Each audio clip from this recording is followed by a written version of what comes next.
Good evening, everyone, and welcome to tonight's Division 5, Region 19, second round playoff game between the Fairland Dragons and the West Muskingum Tornadoes, a team that we played 2 years ago. Got us in overtime, Coach, so we need a little payback tonight. Well, do you know that was their first playoff win ever? Wow. Well, school history. Well, that was in 2022, yeah. You and I sat right down there in the box and had to call for that game, if you remember. Yes, we did. I remember. It was a cold night that night. Yes. I remember that. All right. Well, this is the pregame show. I'm Jack Harris, along with Dave Carroll, Jerry Bell, Josh Ross down there. Josh Ross, and our top flight cameraman, Mr. Doug Morse. That's right. We've got our crew here, and we got some student crew, but they're running in and out doing different things. Oh yeah, we're getting things ready. Jerry, is your microphone on? I think I'm there. Yeah. Okay. Didn't you say we probably won't have a helmet cam tonight? I don't think we'll have the helmet cam tonight. We're trying to get some of that stuff we put together. Coach Gorby put all that together with just some old parts and wood and some different things to get that to work. And we have some stuff we're trying to change, make it a little better. So we'll see if we bring that back. But right now, we're just going to go with what. Well, I hope we get a chance to bring it back. Well, I hope we do too. Hey, let's talk about last week, Coach. Because Okay. I got a couple things. We, of course, we won 31-7 last week. Quentin Kermeans and Keegan Smith both had 2 TDs each. Keegan's were both passes, I believe, and I'm sorry. Yeah, Keegan's was both passes, and Quentin's were both on the ground. Coach, we were 35 rushes for 187 yards. Ethan Wall was 28 for 32 for 271 passing. And wow, that's a great percentage right there. 28 for 32. That's really good. That's high 80s, maybe 90. It's pretty good. I mean, if you're good at reducing fractions, Coach, I'm sure you that's are. 458 yards. 7/8. So that's pretty good. Actually, what would that be? 87.5%. Yeah, if we had our phones with us, we'd know for sure. I think it's 87.5. But okay. All right. Anyway, we had 21 first downs. Wow. Did you realize that? I mean, no. I know our first half, I don't have those stats, and by the way, Josh will be here again tonight, Josh Scarberry, Good. so he's going to keep stats for us. But all right. So he'll have it. Everybody up to snuff at halftime. Yeah, what were we, like 15 of 16 or something? In the second half. It was ridiculous. 15 of 16. That's I crazy. remember him saying that. What we were. All right. So, folks at home, we are going to try this again. Now, Jerry, we were over here yesterday after school. Jerry has worked on this today. He got here early tonight. We got a couple clips. So what you're saying is if it don't work, we blame Jerry. It's Jerry's fault. Actually, it's this computer. I know. But we'll blame it on Jerry. We got to rub Jerry once in a while. That's right. All right, here's clip number 1, folks. We're going to run it to you. This is CJ with a big run. Now, I want to tell everybody at home about, we had a couple fumbles last week. We had 3 that really, CJ got lucky when you see his first clip and it went out of bounds, but we had Big Ron had one and went through the end zone. And then we also had Ethan Wall got hit. And 2 of the 3, we couldn't find the clip. I think that could be the deciding factor in this game. That's what I was going to say. Which turnovers, team, penalties. Right, turnovers and penalties. We can't turn it over 4 times like we did last week, or 5. You and I were talking about this, but folks at home, this West Muskingum team is a daggone good team. Sure. They're good. We'll talk about their stuff here in a minute, but let's go through our stuff. So, everybody, here's our first one. CJ with a big run, and then he fumbles it out of bounds. So, you guys watch it. Out to CJ Graham. He's got room. Look out. He could go. He could go. And he's going to be knocked down, and the ball's out of bounds. And like I said, we got lucky with that, but I remember that kid number 6 last week. He had some wheels. Do you remember? He's the one that caught Big Ron, too, I believe. Right. And knocked the ball out. I think wasn't he the kid that received the touchdown that they got? I think he was. Yeah. Now that I think about it, I think you're right. Because once he caught it, there wasn't anybody going to catch him. That's right. All right. Clip number 2, Quentin Kermeans. This is his first rushing TD of the night. And this time they're going to hand off to Is that Quentin? He's in. He is in for the touchdown. Coach, he didn't quit there. Do you have anything you want to say about that? He just No, and I was glad to see a little tush push there too. Well, here's what's funny. We got called for aiding the runner a couple of weeks ago, if you remember. Yes. But it's kind of The only way you can aid the runner is to pull them. You can push them, but you can't pull them. And that's I don't understand. Well, that's why you and I are sitting up here Yeah. having a good time. All right, our third clip, and we had Elias Blankenship. This is one about him. He's going down the line, fighting down the line of scrimmage to make a tackle. But Elias had a really, really good game last Friday night. They let him go. He didn't have to stay home. I guess they weren't really reading our defensive end. I think it was kind of a call, so he didn't have to stay home. He was free to go down the line of scrimmage. So everybody, watch this. Watch Elias fight off these fight off these blockers and make a tackle. See, look at this lineman here. I don't know. I can't tell from that He's formation. going to drop the throw again, and he's going to be sacked. And that was a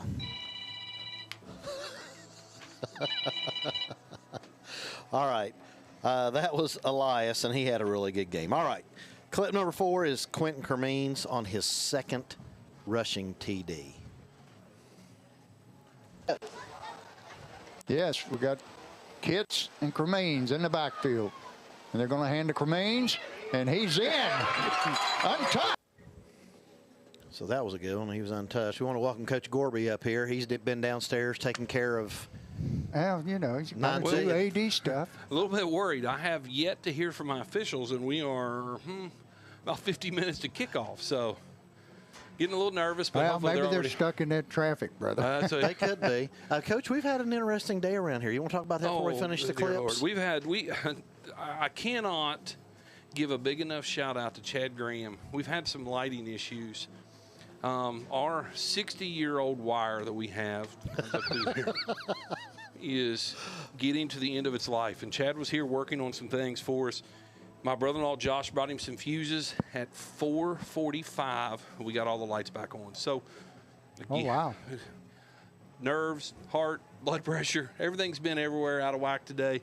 So, Coach, we don't need any upgrades to the stadium. No, not at all. That so, you know, the owl's nest that we found this summer over here that we had a fire the first time we turned them on.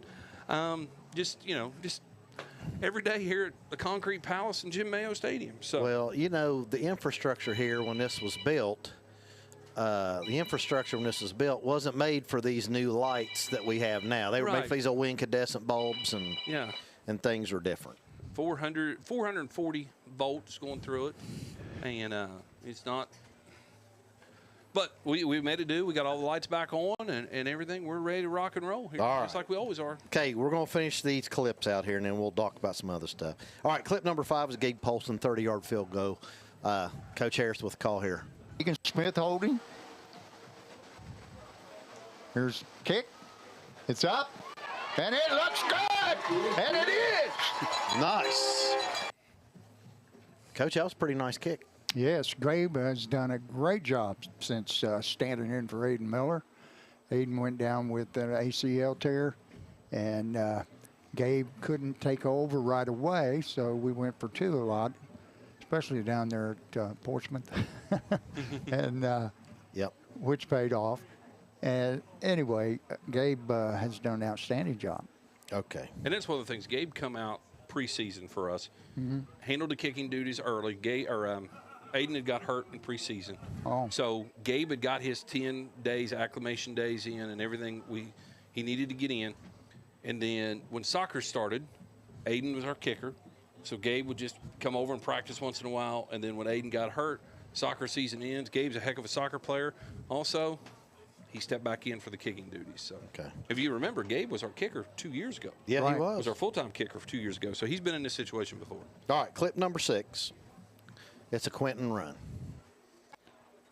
Quentin, and he's moving them, still going.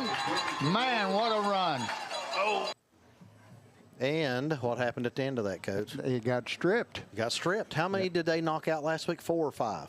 I know that they knocked one away from Big Ron, and they knocked one From down Ethan. right there. They knocked one from him. They knocked one from CJ. So that's 4 Right. that I remember.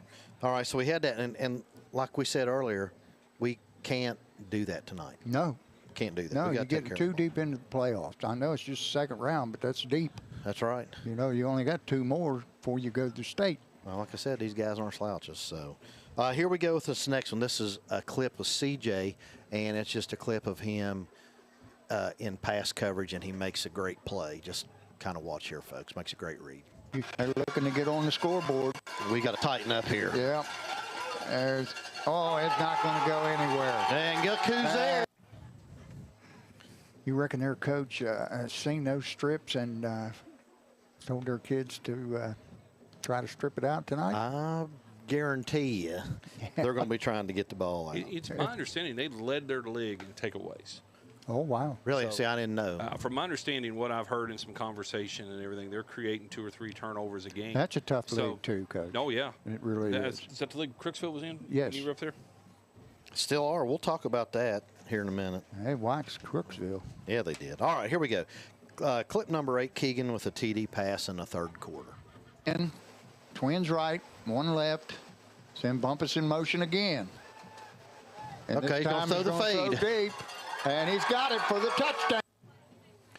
Can you make an any better throw than that? You know what I liked about that was the touch and the fact that it wasn't one of those, you know, it was a drop in the bucket. Right. Right over top the defensive back, right into the arms of the receiver. Only where And he that's- could catch the ball. Exactly.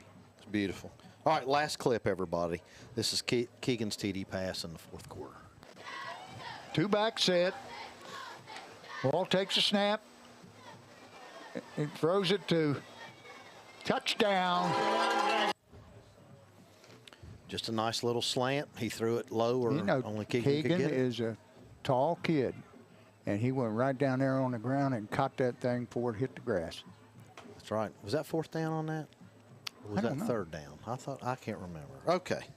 All right, we're going to take just a quick give you guys a little video from Ohio High School Athletic Association, then we're going to switch gears and we're going to talk a little bit about the West Muskingum Tornado. So Jerry, go ahead with that clip. Your actions in the stands impact participating students, including your child. Be respectful. Be supportive. Do your part in creating a positive and educational environment for everyone. To learn more, watch the Parent Seat video at the NFHS Learning Center. That was good. It was, wasn't it? Mm-hmm. All right. Let's switch gears, Coach. All Your right. other sheet. You got to go to your other sheet. got I took care of you. I I know it. everything You're ready for always well prepared. No, not this week. I really wasn't. Okay. Let's talk about West Muskingum Tornadoes. They are located in right around Zanesville. west side. Okay. Their colors are blue and gold. Now, sometimes it looks kind of yellow, but they're actually blue and gold. Their record is 8-2 at home. They're 4-2 in away. They were 4-0. They're on a 6-game win streak. They're in the Muskingum Valley Conference, but they're in the small school division. They finished 2nd in their league. They were 3-1. New Lexington was the conference champions at 5-0. Their AD is Pete Woods, head coach is Nate Brownrigg, and their principal's Brady Harrison. Now, guys, let's go down and look at this schedule. Well, before you get to that, Pete Wood, their AD there, I just talked to him a few minutes ago. He played for Jim Donnan and Bobby Pruitt at Marshall University, so he's familiar with this area. He said he's been here. Of course, he was down here a couple years ago when we played, but he said, I've been to some Fairland football games in the past, so he's familiar with our tradition and different things. And we talked to him. Heck of a nice guy. I had a little conversation with him. I was late getting up here because of that. A real good guy. So I think they also have the assistant principal might be somebody that used to be down the road, if I'm not mistaken, assistant principal. But we'll look on that later. But I believe that's true. Let's look at the schedule, guys. Lakewood, 42-0. Licking Valley, 26-20. Now look at the next two. These are the ones that are interesting. Garraway, they lost 2013. Garraway, pretty good this year. pretty good. Garraway's been pretty good. Pretty good program over the last few years. Okay, they lost to New Lex. That was 38-35. That was a conference game. And I think New Lex is doing pretty well, too, this Yeah. year. Both of those, New Lex and Garaway, both still playing. New Lex is a bigger school. They're up in D3, I believe it is. Are they? D4, D3. Really good program. I believe they're undefeated. Garaway plays in a very tough up there around up in the Amish country. They're playing some good football the last few years up there. All right. Then they skipped a week, and I don't know. Coach, you can tell us about that. It was Riverview. The team didn't have enough players. They had something going on there, some kind of sick flu, whatever it was. The school was shut down, so they lost that game. And with football, it's not like basketball or baseball. If you got that, you cancel it, you reschedule. Football, you've got to play it. If you don't, you don't. So that's why they lost that game there. Okay. So then they came back, and they played Morgan. I didn't do Morgan it. is in McConnellsville. Okay. So that was 42-0. Then they beat your old stomping grounds, Crooksville, 41-0. Oh, watched them. Yeah, that was a conference game. Then they won at Maysville. And that's a conference game, too. Well, I didn't have them on there. But Maysville is in the Muskingum Valley League. Well, when I looked, it didn't say. Maybe it Unless is. they have left the league, I or don't- maybe these other ones are the small school. That might be. I don't know. But they smoked them 43-0. They beat Coshocton, which is not a slouch. Right. Beat them 44-0 in the conference. Meadowbrook, they beat them 56-28. That was a conference. And then, of course, last week, they beat Afrocentric 34-26 in the That's playoff. pretty And close. that's Afrocentric pretty good. Let's talk about two kids, And personnel. guys here. Let's talk about personnel. First of all, number 10, I believe his name's Carter Winland. He's a senior, he's a running back, 5'8", 205. He's put together pretty good. 5'8", 205. He's you better healthy. believe it. Okay, 115 all-purpose yards. But here's the thing I want to talk to you about him. He had 11 tackles last week from his linebacker spot. So Yeah. he's moving. Yeah. Of Sounds course, like that's a really that's- tough kid. We say this at home, folks. Your linebackers who you want making your tackles. Because Right. if everybody else is doing their job, they funnel them to the linebackers and they make the tackles. That's just how the defense works. Okay, and here's another big one. Number 14, Jake Anton. He's a junior. No, Senior. he's a senior. Both senior. For some reason I thought he was a junior. Carroll might have screwed that up. Okay, quarterback, 6'3", 170 pounds. He was 7 for 17 last week, 109 yards. Now 7 for 17 doesn't sound great, but here's the kicker: 3 TDs. Right. Passing And one interception, right. So, he did a good job there. Penalties was their weakness last week. They had 8 for 80 yards. And then, like I said earlier, they beat us back here in 2022. Right. That was their first. I don't recall that score, but I remember it was in overtime. It was in overtime. I don't remember what it was either. I didn't look it up. Big thing we got here, I'm going to let Coach Gorby kind of do this real quick because we got to get him out of here. He's got stuff. Josh, can we hit the bracket up there? Division 5, Region 19 bracket, so everybody can look at that at home. We'll discuss it a little bit. Big one tonight down in Ironton. This is a rematch from 2 weeks ago that was at Portsmouth. Ironton, a 1 seed. Portsmouth, the 8 seed. Again, this is going to be at Tank Stadium. Look for Ironton to kind of walk through this one again. It was 50-0, I believe it was, Yes, down there. you're right. It was at Portsmouth there a couple weeks ago. Again, Ironton. There below, you got Columbus Academy and Harvest Prep. I'm not 100% sure how close those two schools are to each other, but I figure they're pretty close. I'm going with Harvest Prep in this one. Right.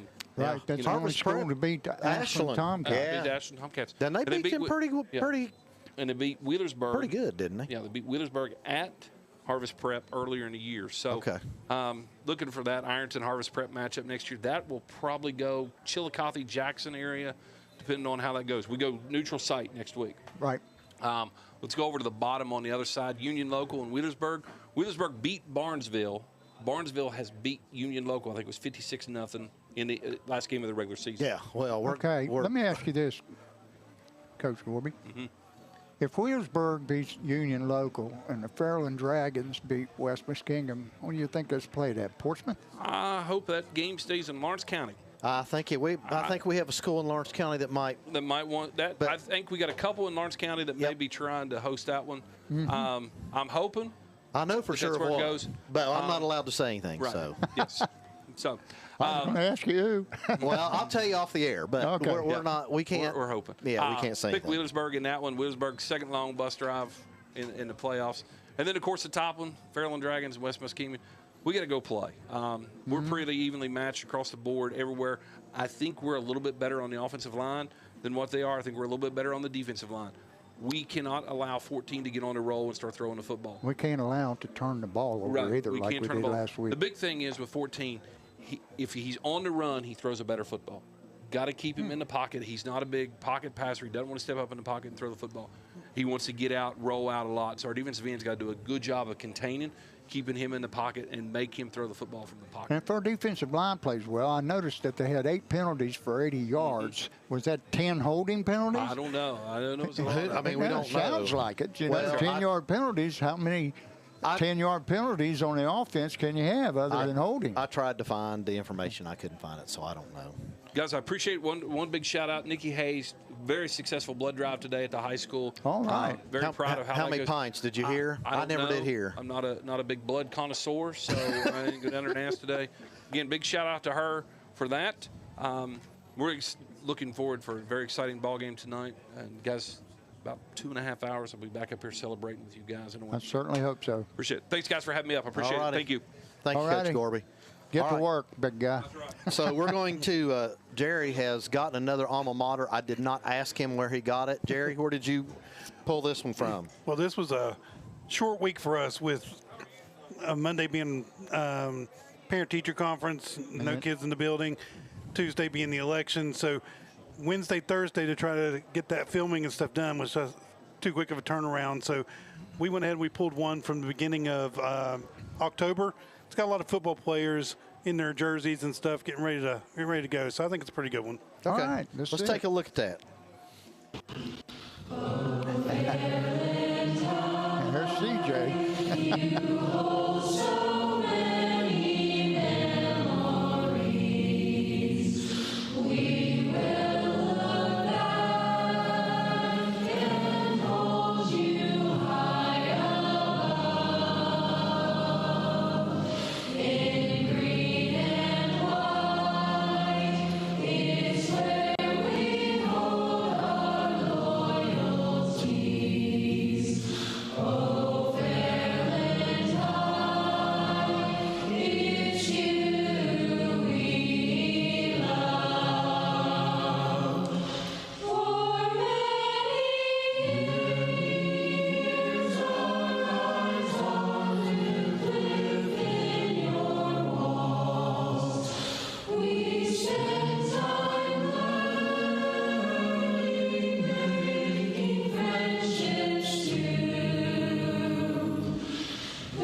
All right, what did you think about that? I love this stuff. And we do this stuff every week. You know, they had a picture of me with Big E. You know, I'm a dwarf compared to that kid. And he didn't even get to play this year because he tore his knee up. But right, that's a shame, too. And we also had Perry Atkins. We're going to mention him in a minute. I saw him. I thought that was him. That was him. He had knee surgery. We'll talk about him a little bit later. Is that right? Yes, he did. Right now, Coach, you are going to read off our Feed the Team sponsors. Okay, here we go. Catamales, Big B Coffee, Specialty Systems Electric, Hall Funeral Home, Porter Tree and Land, Randy's Potties, Angel Tax and Bookkeeping, Bob Mayo, Giovanni's, Sennard Surveillance and Security, Robert's Lawn and Landscaping, U.S. Foods, Riverside Physical Therapy, Debbie Reynolds, Todd Sporting Goods, M&K Appliances, Hannah Nuggemeyer, Clark Fruit and Vegetable Farm, Guardians Farms Boarding and Kennels, Tracy Bunch, Ricky Shifko, Alpha Fitness, Riverside Insurance, People's Bank, and of course our old buddy, Jason Morris. Okay. All right. Now, Josh is going to be running some stuff here tonight, not Jerry. So, Josh, would you put up our Mascot Media Award-winning stuff for us? If you can, we'll put Keegan up there first.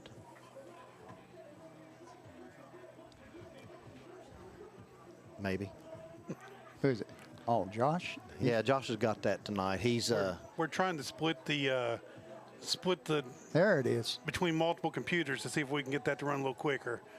So Josh is handling that down there. Josh, right on it. He's got it. And if everybody you look at was Play of the Year, Mascot Media, The Broadcast backhanded Awards. Yes. interception. You know, but Jerry, we're going to have to you're going to pull that out of the archives, and we're going to have to start. We should have been showing that. But anyway, great job on there.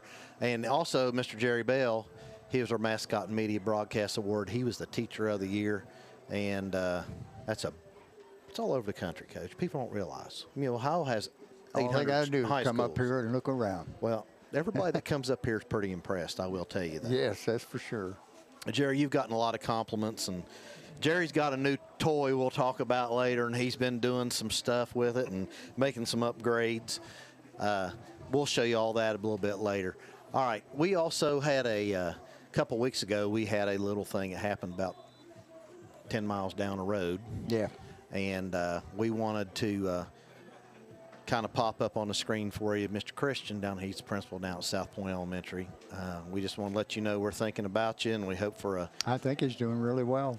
quick recovery. I know they went back to school. Wednesday. Yes, so they'd been out a few days, and hopefully everybody involved is okay. Kids, you know, Right. Secretaries, custodians, you know, all the people that were there. That's a traumatic experience for anybody to have to witness or go through. Absolutely right. And we also have another picture. And I talked to you guys about, I guess for the last month, I've talked about the blessing boxes down in Proctorville. And it was Alex Miller. Look right there, Coach. Wow. That's his Eagle Scout project. And they've got another. That's a good-sized box, Oh, too. and hey, you know, it's that time of the year, Coach. Right. You know, anybody, if you want to give anything to that blessing box, get a hold of me, 886-3250. Tell me, say, hey, I've got some stuff. You can drop it off here at the high school, or we can pick it up, whatever, and we will get it to Alex, and he can stick it in his box.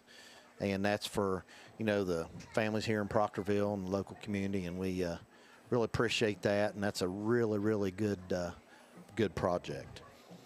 Okay, what time have we got here? We're doing pretty good on 6:30. time. We got good time. So, Jerry, let's have a little fun, can we? Yeah. Josh, you ready to have a little bit of fun? What's that? Well, somehow we got this old clip out of a newspaper. I won't tell you where it came from. You got to see the one that dude sent me this week. Well, I hope it's not the same one. It might be. I don't know. I don't think Josh, so. do we have that clip? Well, that's well. Okay, now wait. Hold on. I want to know, Coach, how much did you pay for that leisure suit you got on right there? I'm giving my age away. That's actually a coaching shirt. Wow, things have changed. You look like Yeah. you belong with Buck Owens or I'm Porter a- Wagner, one of the Wagoneers or something. I see where you're coming from. Josh, But, you've I got. would blame that on Coach Roger Snyder. Oh, no, wait a minute. Look at this one. Oh, yeah. Man, you had a lot of hair back in. Yeah. Lord have mercy. Uh-huh. And I can't read, of course, can't read hair. I guess is that 77 or 78? I think that's when you, That's 78. okay. That's Marshall Daniels and DeGarmo, Alan Burns, Jimmy Johnson, Tim Conzette, Steve Hamlin, Rick Wise, Scotty Hutchison, Timmy Nichols, the all-time leading scorer for a game, and number 10, Joey Stewart. And who's that stud up there in the top left? Oh, he's I don't know. Coach Ward is really enjoying this right now. Yeah, I know he He's is. he's enjoying it. But anyway, folks, we got that out. And we wanted to show you that and let you enjoy that. I will The say, hair color's changed quite a bit. if any of our viewers have been on our channel lately, you can see that we did upload almost the whole 1993 season, all the games, and we've been getting a lot of views. There's a lot of views on there. Several hundred Yeah. views on those games, and the bonfire. Yeah, Brian Ward sent me the bonfire Yes. clip. So this week. it's been doing great. So we hope that we can get more of those clips, and if You know, anybody the has only something, two games that I didn't see that I had copies of was our first game of the year against Portsmouth West and the game against Chesapeake. The first and the last game, right? Yeah, you have those games. I don't have them. We'll see if we the can. stuff I had, Tessa Green gave to me. Okay, we'll Yeah. see if we can find. If anybody has any footage, if you want to try to get a hold of us, we'll try to go through it and see if we can get some more content put up there. But you know what? Speaking of hair color, Coach Ward is in a couple of them videos. He looks Yeah. a little bit leaner, and I Yeah. think he had just a wee bit more hair. Oh yeah, he had a lot more here because he got none and now. he didn't have all that. He didn't have all that gray around his chin either. Yeah. Coach Ward, you want to say anything? No, you guys covered it all. Coach, we had a lot of fun though, didn't we, brother? A lot of fun. Oh, well, we've talked about a few of those stories. You all, Oh, there's some we can't talk about. He'd love to, but I won't let him. actually, quite a few, but some things are better left unsaid. You That's know, Coach? right. You know what happens in the coach's office stays in the coach's office, right? Sometimes. Jerry, we had some more interesting stuff, didn't we? Yeah. We should have some more on there. Oh, wait a minute. Oh, look at here. God, Who's who's this that guy? Who's that young guy on the left? I don't know who he is, but the guy on the right, he's in that luxury seat down at, where was that? Point Point Pleasant? Pleasant, boy. Did you enjoy that musty smell down there? Well, I enjoyed that seat, but you don't realize I can't smell anything since I had COVID that's 3 years right. ago. Well, anyway, look at the difference in that guy. Yeah. Oh, but wait, we're not done. I think we might have another one, but it's not me this time. Oh, What's on that shirt? 1993? yeah, So that's got to be you in 93, around 93. that was. Yeah. Pretty interesting. It looks like the mustache is starting to turn gray, though. All right, Jerry, we got Otherwise, anything they'd be else? We have a picture sent to us right here from Yeah, I saw him down there. from his daughter, Miss Ward, one of the art teachers at the high school with me. She does his face paint for playoff games. So she did last week's. We put it up there, and she did it this week too. I think that's Ultimate Warrior. Now, folks at home, you can't see, but Coach Brian Ward is his brother. Yes. And all. He didn't want us He's to not, say he's that. not claiming, but he's over. When that popped up, I watched him. He just shook his head. He just shook his head. I saw him down there on the way in. All right. Well, Coach, I'll tell you what. Let's do. We'll hold it off here. All right. We can come back. Well, let's say we come back when the band comes out. Let's Right. let's That's let's about 10 let till. Doug. He can pan around and Yeah. And Listen, I'll tell you something I did last week that I didn't do last week. I didn't check my messenger messages. I just checked my regular text messages. So I've got quite a few shout outs. well, good. I'll tell you what. Let's take. What is it now? Let me look at my watch here. I've got 6:35. I'll tell you what. Right. Let's come back in 10 minutes. They'll mute us and get us off here, and everybody out there can. You guys can kind of watch what's going on and how things operate, because we're usually talking while they're out there warming up, doing everything. So we'll let you folks at home do that. We'll shut up.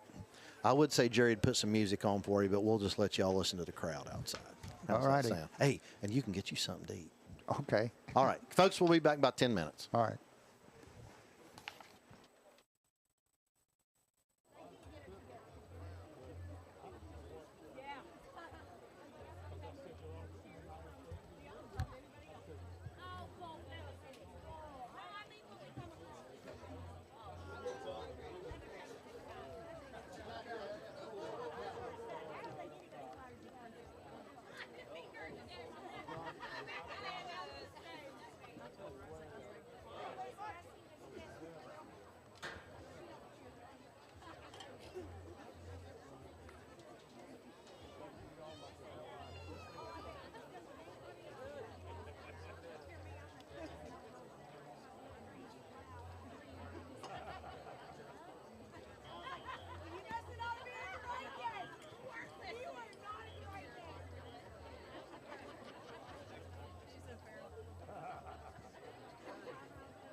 that again. Wait a minute, one more time. One more time. Love you, boys.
to stick it to this, the outside. We try to stick it out here. It's too cold. Stick.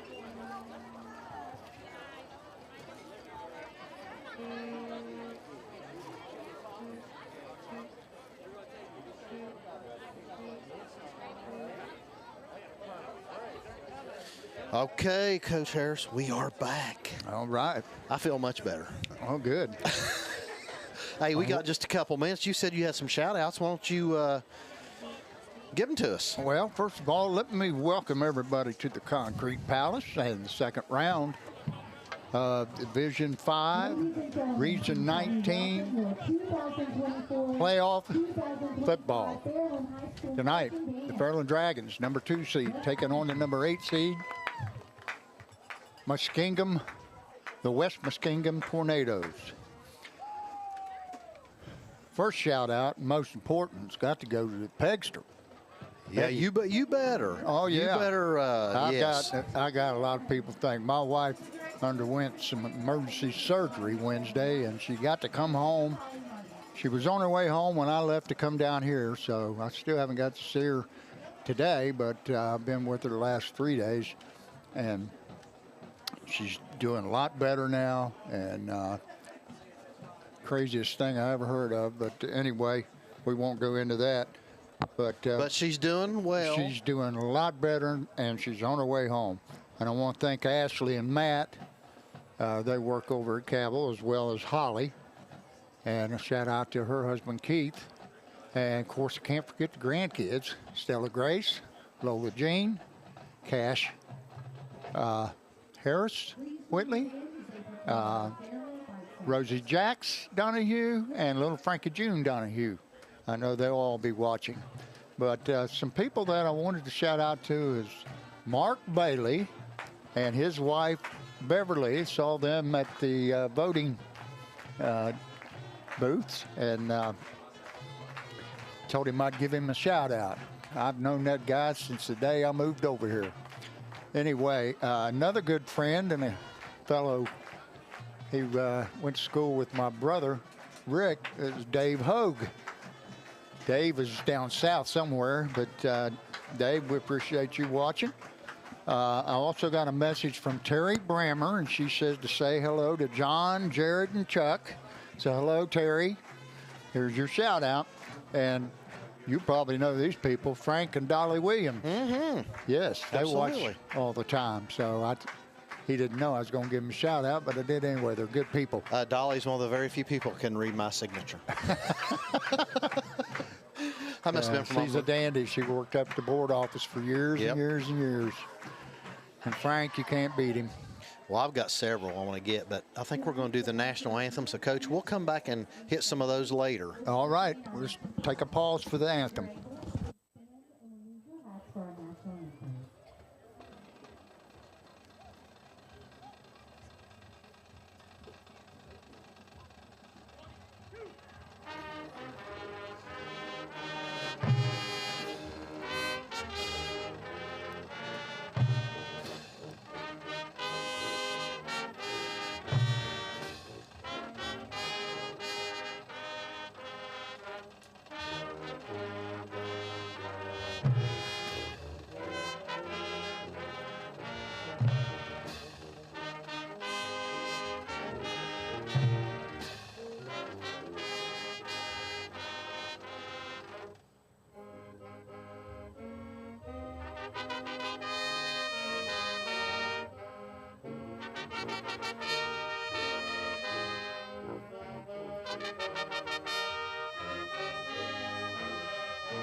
Good crowd. They got a good crowd. By the way, did you mention our crack statistician? Oh, yeah. He has joined us again. Yes. I don't know. Mr. Josh Scarberry. Is Josh's microphone on? No, he can only Okay. hear. But Okay. Well, we'll get him at we'll give we'll him get a him at mic halftime. here at halftime, and he'll keep everybody up on the stats. Hey, I was going to tell you on the way up here from the restroom, I ran into Keith Carper. You former did? band director Yeah. here. So for 30, however many years he was here. So Yeah. I'm glad I got to see Keith. I didn't really get to talk to him. But, hey, I got a couple shout-outs I'm going to give real quick. All right. The Dragon Slayer, Joey Hamlin's up in Detroit. He just happens to be watching tonight. Darren Baker from out on the ridge. Sure. I don't know if Terry's watching, but we got- Teresa. yeah, Teresa, yeah. She'll be watching. Eric Carroll, of course, is listening. Got him. Hey, we got people, a guy in Texas, Mark Frederick and Connie, I can't forget them. They're down Fort Worth. They tune in every week. And Jack Rowe hit me up a while ago. I hadn't seen Jack for a while. He said that him and Barry Nelson and Bud Moore, Alvin Atkins, all watching the game. So, guys, hope you all enjoy. I can't believe they're not fishing, but Are they camping? I know they're at Jack's house tonight, he said. So we want to thank those guys. And I also have another one while we have time. I want to tell you about this one. Do you remember Barb Daniels used to teach me? Sure. Okay. I got an awesome message from her this week. Her boy.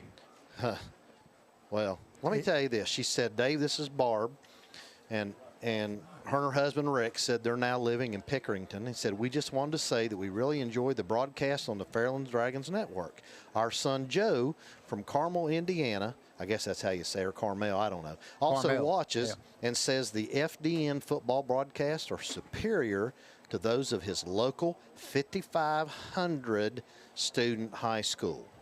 Keep up the good work. So, Barb, shout out to you and Rick and Joe, if you're watching, buddy. Joe was really smart, by the way. I don't know if you remember, but he's a pretty sharp kid, so I'm sure he's doing something great. He wanted to shout out to Perry Adkins. We saw him on the alma mater video there.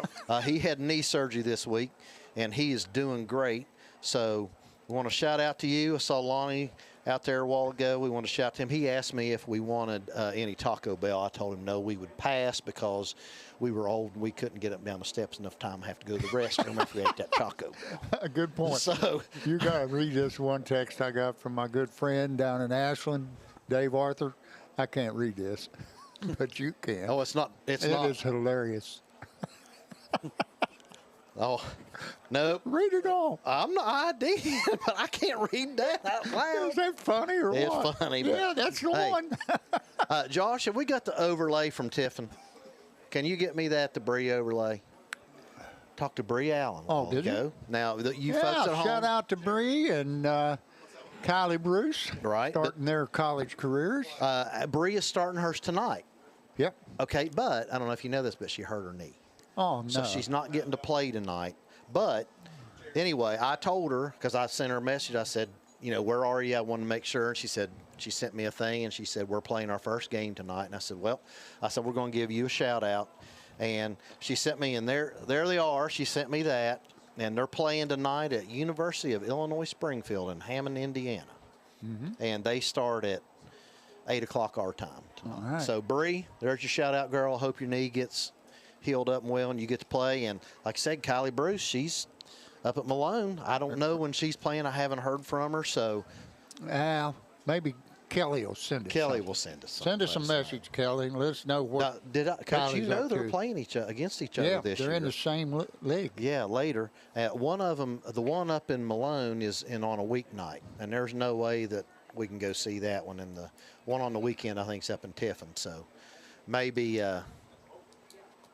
who knows? Maybe we'll get a chance to go up and watch those two butt heads. That would be pretty awesome.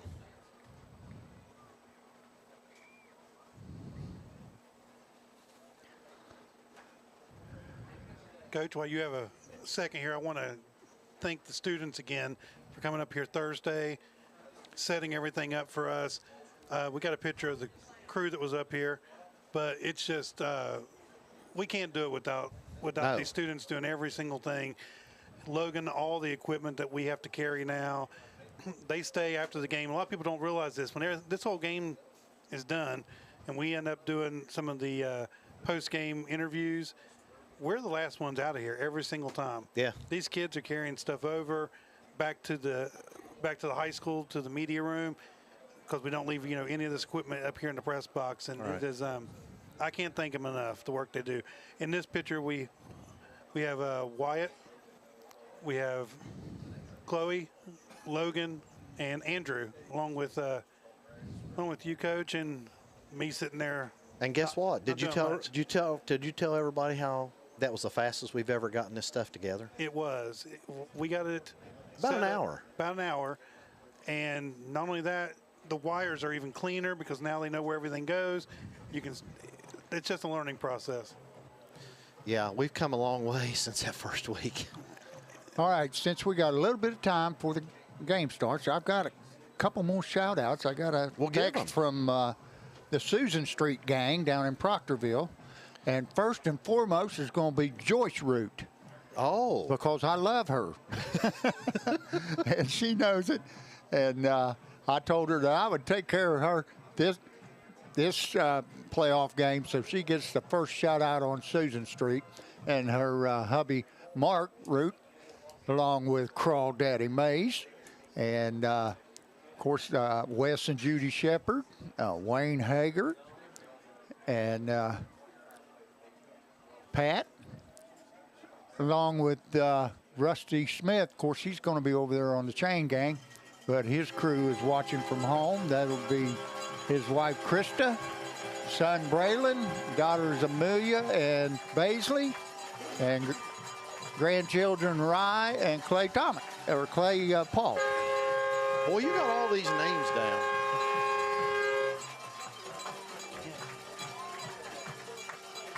Well, the Dragons have hit the sidelines, and we're waiting on West Muskingum, and they're coming out right now.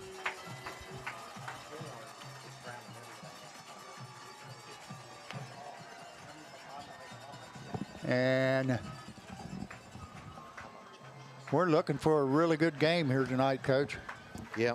Oh, by the way, did you tell the folks how crowded this press box is tonight? We've got radio. We've got another streaming group. We've got the newspaper. Who else is streaming? They're on the outside of the box they're out there. outside It's somebody from, I guess, up around Zanesville. I don't know. Well, I know the radio crew is down there, Yeah. and I see Newspaper. Dave. We're having to have the students working actually shifts because we don't want to keep too many up here. So we have Chloe starting right now, Logan, and I think Wyatt are starting along with Josh. What about Macy? Macy will be up here right after Oh, this. They're going to switch back and forth that way. Okay. So, Coach, real quick, let's talk about West Muskingum. Pretty daggone good ball club. Yeah, they don't look to be super big. Look like the mirror image of both. They're quick. Teams. They've got quick kids. Oh, Yes. Well, they better. Before you got here, we were watching them. Jerry and I were watching them out here. Yes. They were doing sprints. They've got some guys that can flat run. You know, that's a big area up there, Coach. In Zanesville. You've got Zanesville, Maysville, West Muskingum, all from that area. Yeah, there's several. How far is Crooksville from there? Crooksville is 22 miles south of Zanesville. So that's close. They're Still. about 40 miles above Athens, Crooksville. You got to go through Crooksville to get to Zanesville on 93. Okay, kicking off, the Tornadoes won the toss and elected to defer to the second half. Their kicker is number 21, Silas Kuhn. And he approaches, and here's it's a little squib kick.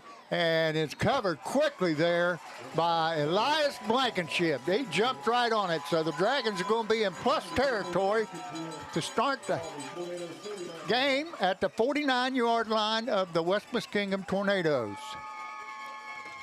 And the quarterback is Ethan Wall. Alongside him is Lucas Bumpus.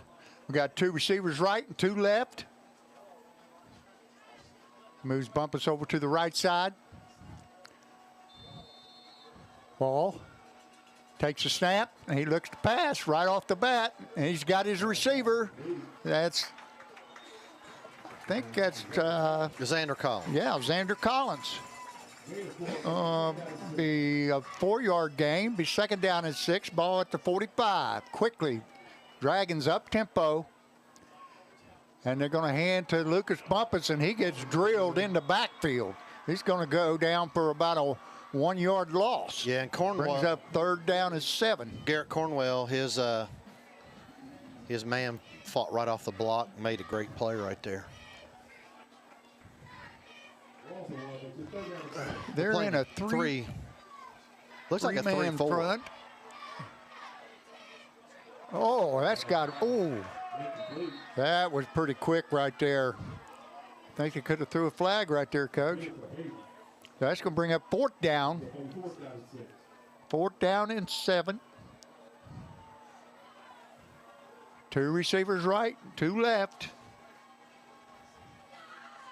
And he looks to the sidelines to get the call. Coach, they're in a 3-4. Looks like they're You're playing right. too deep with safeties on the hashes. Right. Wall drops. He's looking. Throws it out here to Bumpus, and he's dropped immediately, and it's going to be a turnover on downs, and West Muskingum's going to take it at the 44-yard line. So it'll be. And we had C.J. Graham open right in the middle. Coach, they showed tremendous quickness on defense. I right told there. you they were. I told you they looked fast out there. Man, I couldn't believe that. Yep. They come out with 2 receivers left and 1 right, a wing to the left. Quarterback, and number 14, Jake Anton. He drops to throw. He's got his man, and he's run out of bounds after about a 7 or 8 yard gain. It's going to be a 6-yard gain. Be second down. We can give him 5.5. Second down and 5. Ball at the 49. Same set, except they have a tight end this time. Send the wing in motion, and they're going to hand off to number 10. And that's the back you were talking about, Carter Winland. Yep. And he's got enough for the first down. Coach, West Muskingum has a spring in their step. Yes. They really do. They look excited and fired up and ready to play. Well, you don't win 8 ball games unless you're pretty doggone good. No.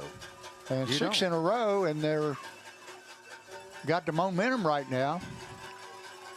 This time they're lined up with 2 tight ends and a power out left, and they're going to run it. And the Dragons did a nice job there. Going to be about a 1-yard loss. Brings up second down and 11. Coach, that's an old formation we haven't seen in a while. Yeah, Power out really. left. I haven't seen this since a guy named Hurst coached. Dave Carroll ran it a lot, I'll tell you that. All right, this time they have 2 receivers right and 2 left. Shotgun formation. Anton takes a snap. He looks. He throws out here to the right. And he is number 6, and he's dropped by C.J. Graham. And that's a gain of about 3 on the play. And it brings up third down and 7. That's a nice open field tackle, Coach. Yes, it was. He doesn't make that tackle. He might still be running. We got 1 receiver wide right and 1 wide left. And the rest I formation this time. And they're going to toss it to Anton. Oh, he almost lost that, Coach. You see him bobble that? Yep. Here we go. We got a replay here, Coach. All right, watch this. Watch this. He bobbles this toss. Whoa. Yeah, he liked it. And is Elias Blankenship on the tackle for the Dragons. Brings up 4th down and 7, and that's going to bring on the punting unit for the Tornadoes. Back to punt. Is that the quarterback? I think it is. I think so. I do. Yeah, that's a quarterback. Kind of little rugby kind of little Yeah. look. And that one's going out of bounds. I don't think down they wanna- inside the 15. I don't think they want to kick to our returners, Coach. No. I don't think. That might have been on purpose, like you say. Well, the Dragons hold 3 and out. They get the ball back, but this time it's going to be inside the 20. Oh, no, they bring it back up to the 19. So it'll be 1st and 10 for the Dragons at their own 19. Dragons have 3 receivers right and 1 left in the backfield. Is that Quentin? That's Quentin Cremines. Yep. Let's give him a little dose of Quentin here, see what happens. Yep. And here he comes, and he's going to Get a go couple. forward for about 3. Let's give him 4. 2nd down and 6 for the Dragons. It's a pretty good spot. Same set. This time, Wall is going to throw deep, and he's got one out. Oh, just out of the reach of Keegan Smith. Whew, thought that was good. Was Keegan going full speed there? I don't It know. looked like he slowed down. Well, I don't know. Okay, well, 3rd and 6. Third down and 6. 3 receivers left this time, 1 to the right. Wall, he drops, he's looking, and they're going to run the screen, and that's going nowhere. Now somebody didn't stay on their block. Nope. That's going to bring up 4th down and 4, and here comes the punting unit for the Dragons. Yep, ran right by him. Back to punt for the Dragons, Keegan Smith. I think it's, no, it's not Keegan. Who is that? It's Pine, I believe. Pine. Yeah, Eli Pine. Number 8.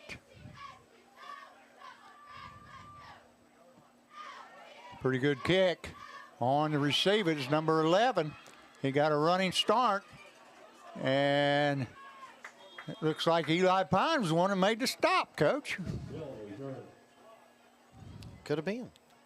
I'm not sure. I think it was Eli. Hey, real quick shout out to Sherry and Woody Godby. They're listening. Oh, yeah. They're getting excited about the basketball season. Well, they ought to be. Yes.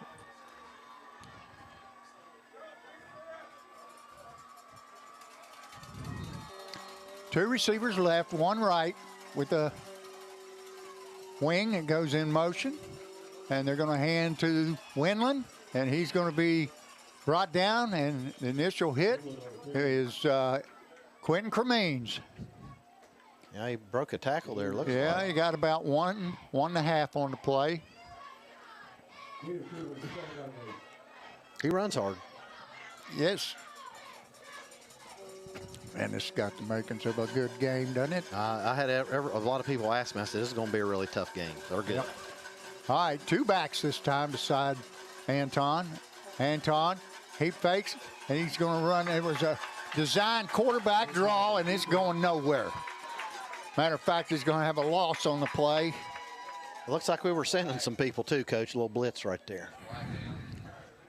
What's the flag? What is it? Face mask. Face mask. Oh, my. 5-yard face mask. Brings up 2nd down and 4. I don't know why he flipped the down marker. That must have, now he flipped it back. 2 receivers right, 2 left. Winland alongside Anton sends 15 in motion, and they run that's a big loss. On the jet sweep. Yep, jet sweep to number 15, and that is Braxton Brownrigg. Actually, Coach, the way he threw that, I might consider that a forward pass. Yes, that is in the. Because he didn't hand it off. He tossed it in the air. Yes, that is a forward pass. So that'll go down as a loss Yes, on a pass. he lost 3 on the play, brings up 3rd down and 7. 2 receivers left, tight end right with the wing left. And they're running a quick one out here, and C.J. Graham with the ankle tackle. It's going to be close. It's going to be 3rd down and about 1. Or is it fourth down? Fourth down. Fourth down and 1. I know what Jack Harris is doing here. Oh, yeah. We might fake one here, but I don't think they're going to. I think they're going to just flat go They're for going it. for it. You're right. Why not? Look for the handoff to Winland. Possibly even a quarterback sneak. Depends on where he's at. He's right up behind the center.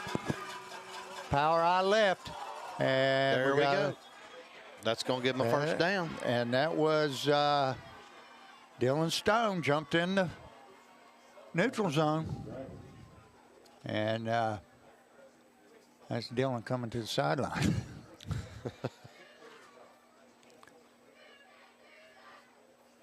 And that'll give him a first down. And what did we say? Turnovers and what? Penalties. Could decide this very That's game. going to bring it down to the 31 of the Dragons. Ball on the Dragon 31 yards.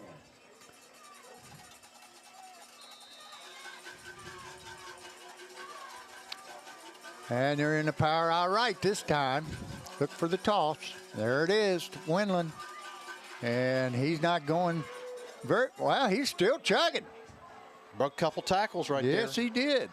He was hit at the line of scrimmage and kept those legs churning, and he got about 5 on the play. Brings Oh, yeah. up second down and 5. Good hard run.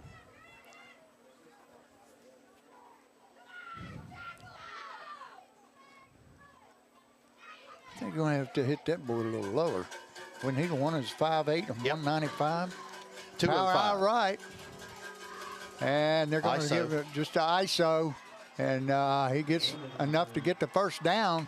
Gain of about 7 on the play. This is Brings just up old first- school football here, Coach. Yeah. They just manhandled us the line of scrimmage. And that was, 2 blockers. we got a timeout now being called by the Dragons. And, Coach, on that ISO, they just outmanned us right there. Like they double teamed and Coach had wing Jackson back. is hot about something down there. He is giving them what for. Yeah, we'll see what his little pep talk does. Well, they got a first down and 10 at the Dragons' 18-yard line.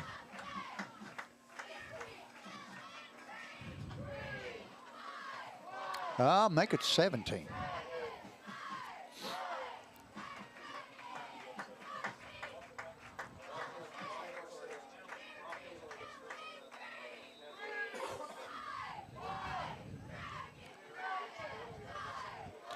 Power eye left.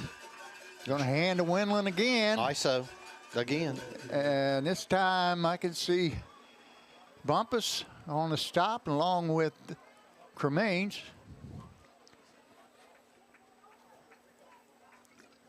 Brings up second down and 6, gain of 4. Coach, it's just old-fashioned smashing Yeah, out that football right now here. they're just. This time they're going to come out and slot left, wing left. Anton takes a snap. He's going to keep it. And he's not going to get too much, but he might have got 1 or 2 on the play. And Coach, Brings up they pulled the tackle and pulled that tight end or wing, whatever you want, H-back called, and kind of ran a guard tackle pull, but it wasn't a guard and a tackle. It was a tackle on a Third down and 6. H-back. Ball at the Dragons' 13-yard line. This time they're going to move H back and they're going to hand. Oh, Winland is in for the Wow. touchdown. Uh-oh, we got a penalty. I see some flags out there. This could be a hold. Well, they just flat took it to us. I don't right know. there. Yes, they did. We have personal foul. Didn't say what kind of personal foul, but No, maybe. we'll take it. That's 15. Yeah. That's going to brack them up 15 yards. Going to be third down over again. Yeah, it'll be third down, but it's going to be about third down and 20. Well, let's see. Is it going to run from the spot? I don't know how they're going to do it. It looks to me like they're going to take it from the spot. So about what, 3rd and 15? Well, we'll see. What was the call there? It's just I know I didn't. Josh, did you see what the personal foul was? It's a third down and 17. Yeah, I see their coaches out there complaining to the official. Third down is 17. Or, Now, Coach. I don't know. It looks like it's almost third and 20. Coach, I wanted to tell you this. When I saw the flag down there, it wasn't just one. There was 2 or 3 laying Right. over there. So Right. it must have been All pretty. right. Slot left, wing left. Anton in the gun. He drops. He's looking. He throws a nice ball. Yeah, he does. C.J. Graham drops the receiver. And that receiver's number 15, Braxton Brownrigg. And that's going to bring up 4th down and 14. Coach, that might be the coach's son. Brownrigg, is that the coach? Yeah, that's coach's name.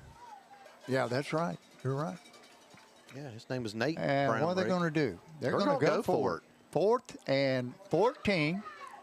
Big play here. Trip receivers to the right, 1 left. Anton takes a snap. He drops. He looks. And he is throwing deep.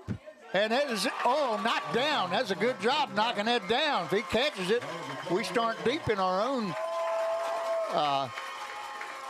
side of the field. But since he knocked it down, we're going to start out here at about the 23-yard line. And that was C.J. Graham that knocked that down. Was that C.J.? That was C.J. I think he really tried to catch that. I'm glad he dropped it. I'm glad he dropped it. Dragons come out, and they're lined up, ready to go. We have 3 receivers to the right. No, wait a minute. They're going to send Bumpus to the sideline. We got 2 backs in the backfield alongside Wall, and they're going to hand to, I believe that's Jack Hayden. Jack Hayden. He's going to get about 3 on the play, brings up 2nd down and 7. That's the first time I think we've called his name. Right. Yeah. We haven't called Mr. Kitz's name either. I don't think. Is he playing tonight? He's not playing tonight. I don't think. My. I mean, he's dressed, but he hasn't played anything. So. Send Cremeen's in motion. Going to hand Hayden again. And he's got about 5 on the play. It's going to bring up 3rd down and 2.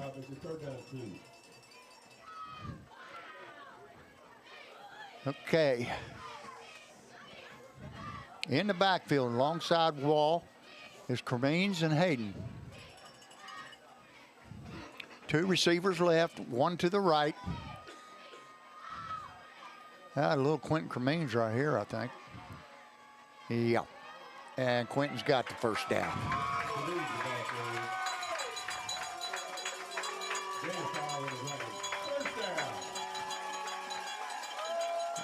We got a player's helmet come off there. He's going to have to go out for 1 play. It's number 58, Cale McCreevy. He's going to have to go out for 1 play.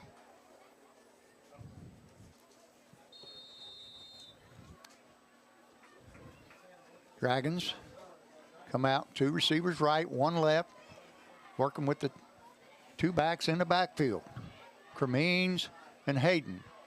And we're going to hand to Hayden this time.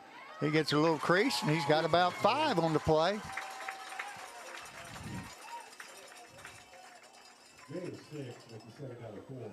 Second down and 4. Give him 6. Same set, same play. And Hayden's going to get the 1st down. Give him 5 on the play. Brings up 1st down and 10 for the Dragons. Dragons said, okay, you guys want to play smash mouth football? Let's do it. Bumpus comes back in for Hayden. Going to give Jack a little break.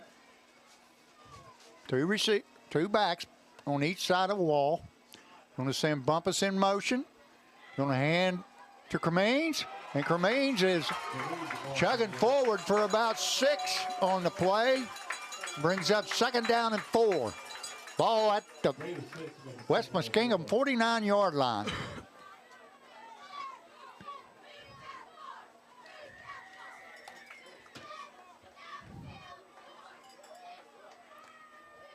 It's time they give to Cremines, and he's not going anywhere. Yeah, that end from up here followed him right down the line of scrimmage.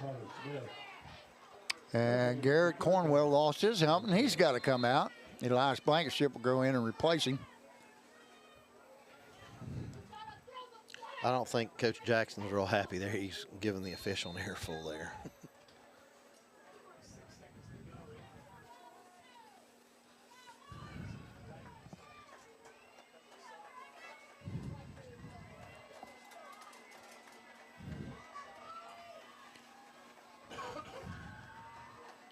Third down and 4.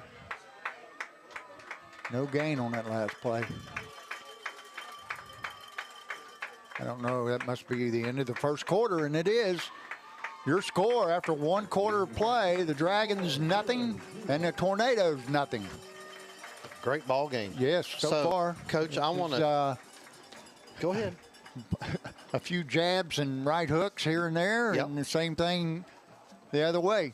I told you it's going to be a good game. What I'm going to do, everybody, all you folks at home, you've seen in the bottom right-hand corner all of our sponsors during the year, and we want to keep them up there. But, you know, we can't monetize. Jerry, you want to talk about that a little bit, about how we're allowed to do this? Yeah, basically we're a student-run broadcast team because our students produce and take care of all of our graphics, run most of the equipment, have everything set up and tear down. So by doing that, OSHA allows us to do the broadcast like this. If another team comes in, if they have a student-run broadcast team, they could do the same thing. I'm not sure if the team that's out here is student-run or they had to pay OSHA to do the broadcast, but that's kind of the way that works. But we appreciate our sponsors, so I'm going to go down. It's flashing for you in the bottom right-hand corner, but I'm going to go ahead and just mention them all. Quality Care Nursing, Complex 7, Tyler Bullington State Farm, Debbie Reynolds Realty, Sanctuary of Grace, A&L Home Care, Aqua Union Rome Sewer, Tracy Bunch Realty, Dutch Miller Kia of Huntington and Barbersville, Ricky Schiffco Insurance, East State Farm, Marshall Sports Medicine Institute. We have Holzer Clinic of Proctorville and Holzer Hospital of Gallipolis. We got quite a few. Tanner, Sowards, Farmers Insurance, Angel Tax and Bookkeeping. And I hope I didn't miss anybody. Okay, Dragons come out. We're going to have 2 receivers left and 1 to the right. 2 backs, 1 on each side of the wall.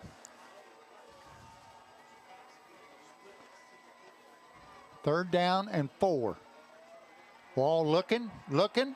Now he's going to take off, and now he's got someone down deep there. Oh, he just over the outstretched arms of Keegan Smith.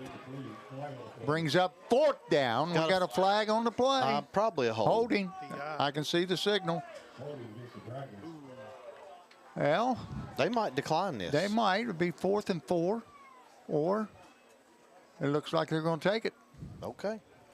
So 3rd and what? Well, it's a 10-yard penalty. It would be 14. 3rd down and 14. By the way, Coach, during the break, I got a picture from Steve Rutherford. He says he's in Pigeon Forge watching the Dragons while he's waited to be seated at the local goat restaurant. Steve, why don't you have him put it on the TV down there so everybody can watch? Okay. Dragons, like they're going to have 2 receivers left. And we're going to send in the freshman. That's Owen Burcham. He's going to come out here wide left.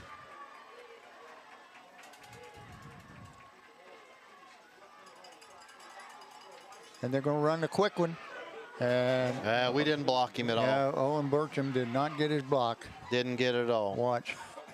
He went right around Owen and made the tackle, and that was for a loss. So it's going to bring up 4th down and 15. Coach, we call that an Olay. Yeah, pretty much. Back in punt formation is Eli Pine. Back deep, we have 2. And numbers 7 and number 1. And, whoo, good tackle there by Keegan. Nice that was tackle. number 7. Jerry, can you get us some scores up? Yeah, let me number get that going. 7 or number 1? Number one. Carter Smith on the catch and Keegan Smith on the tackle.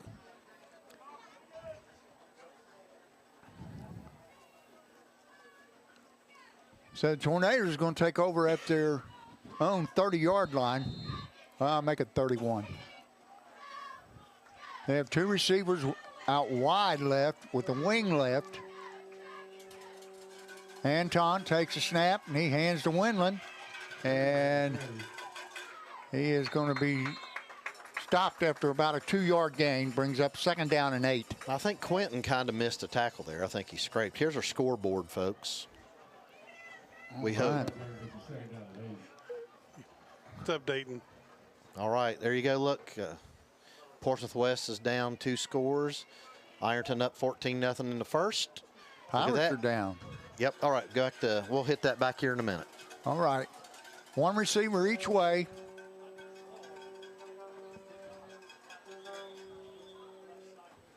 Watch the ball, guys. That's going to be false start. I think. Yes. All right, here we go back. Look at that. Wheelersburg's down 3-0. How about the Redmond? Rock They're Hill's down 14-0. And Harvest Prep is 14-7 over Columbus Academy.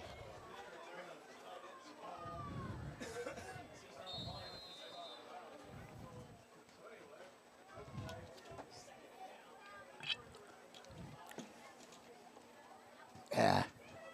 Don't worry about it.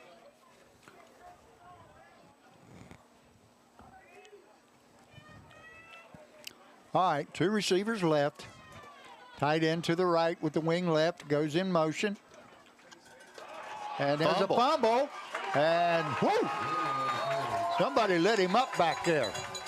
That was Xander Collins. Somebody finished him off too. I didn't see who that was. Now that's going to bring up, it gets them behind the chains and it's going to make it 3rd and 12. They're going to send out their gazelles, Coach. That's what Coach Hart used to call them, those quick receivers. Yep. Going to send the gazelles out. 2 receivers each way. Anton in the gun. He takes a snap. He drops. He's looking. He throws deep. Got a good ball. And that's way over I'll tell the you. head of number 15, Aiden Miller. Oh, shoot, that's our guy. That's Braxton Brownridge. And I'll tell you what, he had about 2 steps on CJ. Yes. Yeah. And on comes the punting unit. And back to punt will be Anton. No, this time they've got number 32 back there. Well, is Anton in there? I don't see him in there. Okay. I think it's not 32, it's 33. Woo! Woo! Just get Nice away high from it, kick. boys. Get away from it. Yep. Get Keegan. away. Get away, son. Phew. He scares me to death sometimes. I mean, I appreciate his willingness to make a play, but you don't do that when there's 4 guys around that ball. Yeah, The Dragons are going to take over at their own 27.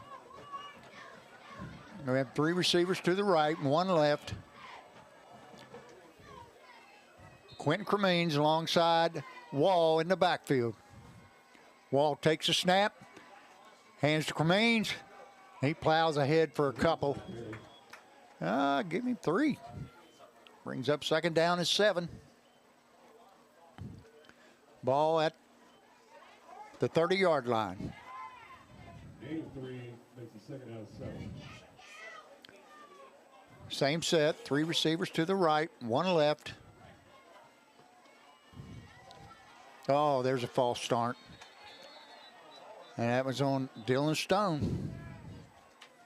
He rocked back. Yeah. What'd we say, Coach? Penalties and turnovers. Yeah, that's going to bring up a 2nd down and 12.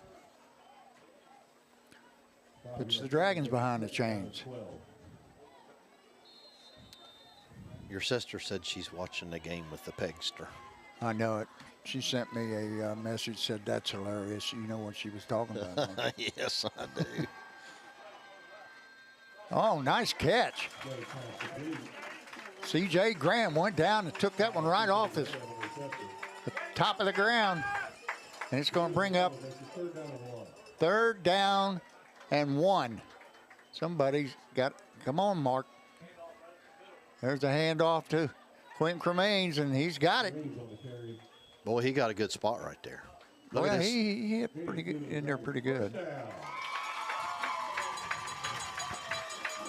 Dragons pick up a 1st down. Ball at the 38-yard line. Coach, we got to get the ball into 2 Jack receivers Hayden's hands. right and 2 left. We need to get into Jack Hayden's hands. And we're going to give it to Cremains again, and he's only going to get 1 on that play. Brings up 2nd down and 9.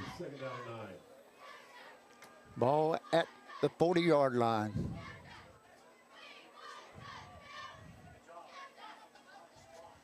Two receivers right, 2 receivers left. Cremains on the right side of Wall. Wall drops. He's looking. And he throws out here to Jack Hayden, and he's got it, and that's enough for a 1st down.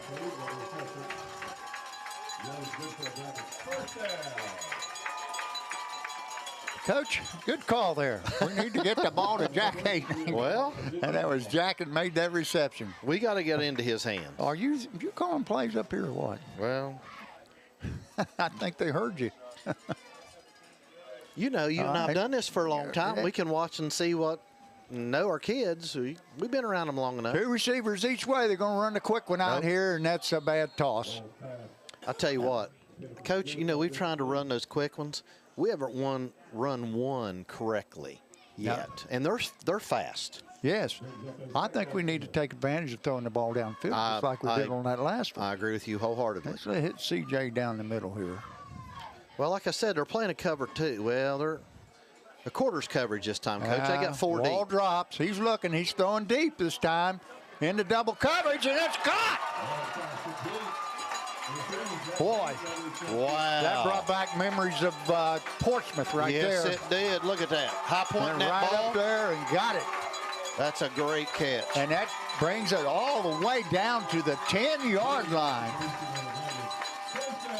The Dragons in the red zone. You remember what you just said, Coach? Throw the ball downfield? Yep. We throw the ball downfield, that's going to open We're everything going to else give it up. to Cremains, and he's going to get very minimal. Well, I'll tell you game. what, 59 did a great job right there. Give him 2. Caden Fleming, he did a good 2nd job. down and 8. I'm going to have to check the monitor out here, Coach. I can't see through that wall. All right, here we go. 2 backs in the backfield. We got Davin Murray back there now. That's a false start, got to be.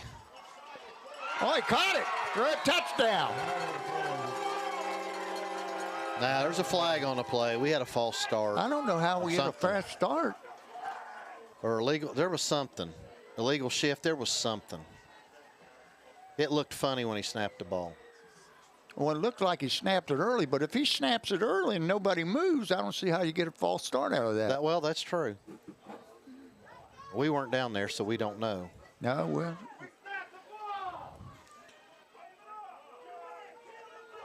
You might have that play, Chloe, if you want to pull it back up again. I don't think that was a false start. Well, It was an early snap. I don't- see I how don't you get know. that being a false start, unless they're calling. okay, Well, so we'll that's have going to. to bring it back to the 14. So I don't know. We don't know. I know it looks That's funny. 2nd down and 10. They're going to hand the ball to Cremains. He's got a little bit of room, and he takes it back down to the 10. And everybody home, the center can snap the ball and nobody has to move. Right. So It's going to bring up 3rd down and 9.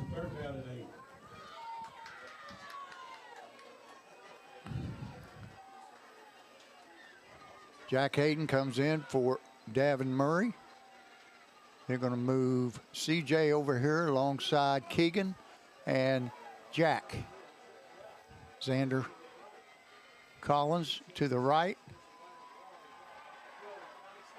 Take off, son. Take off. Good stiff arm. That kid made a good stop. Yes, he did. Number 1. That's Carter Smith on the tackle. And, Coach, give West Muskingum some credit. They played great coverage defense right Well, there. let's bring in the 4th down and 10. So we're not going for it, are we? Why don't we kick the field goal? Oh, We are. yeah, we are. All right, on to kick the field goal is number 27, Gabe Polson, holding. Keegan Smith, snapping, C.J. Graham.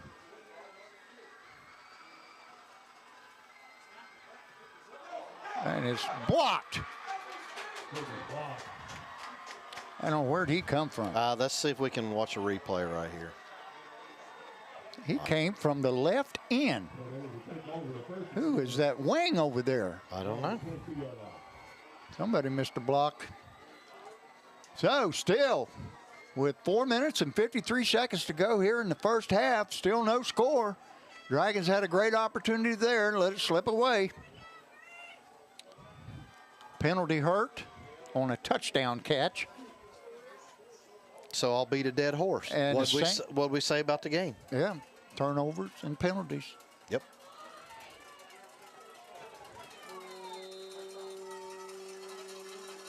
Three receivers left. Send Winland in motion. Throw the quick one out there to him. No, he Gonna blocked let him that run. pretty well. And he's off to the races. He's gone. They're not going to get him. Nope. Touchdown, West Muskingum. They blocked that beautifully, Coach. Yep. that We was a don't good have call. a whole replay, but those three guys out there blocked it well.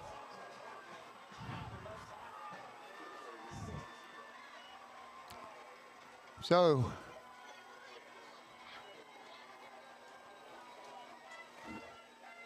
I didn't get the yardage on that. What was that, Josh?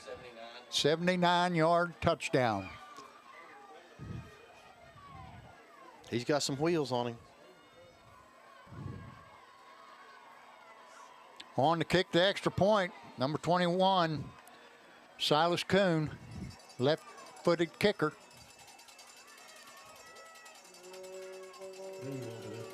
Oh, that was a false start right there. Yes. Their wing on the left side stepped right in long before the snap. So they're going to back them up 5.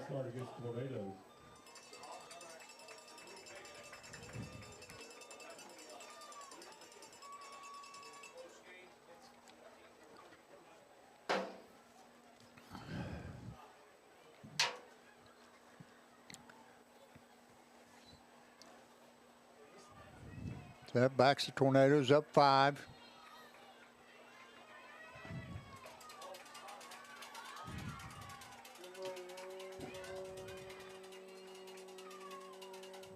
There's the snap. The kick is up, and it's good.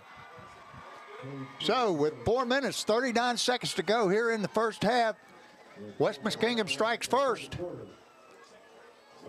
And West Muskingum leads 7-0 over the Dragons. Good game, Coach. Let's check out some scores. The Dragons got to answer now, and they got plenty of time to do it. Yep, we do. Here we go. Well, they're just updated. 14-0, Ironton. Withersburg's got the lead now, Coach, 7-3. 21-7, Rock Hill's down. Portsmouth West has scored. It's 21-7 there. And then Harvest Prep, 14-7 over Columbus Academy. So, thank you, Mr. Bell, for those update on the scores. Coach, we need to shout out to all of our Florida peeps. We know those guys are watching, Eric Carroll and all the crew down there. And right. We got Blaine Cornwell. He's out in California. And I'm sure Perry Atkins' brother, Mike, I believe that's his name, correct? He's probably out watching. And we have people Joe all over Atkins. the country. He's out there.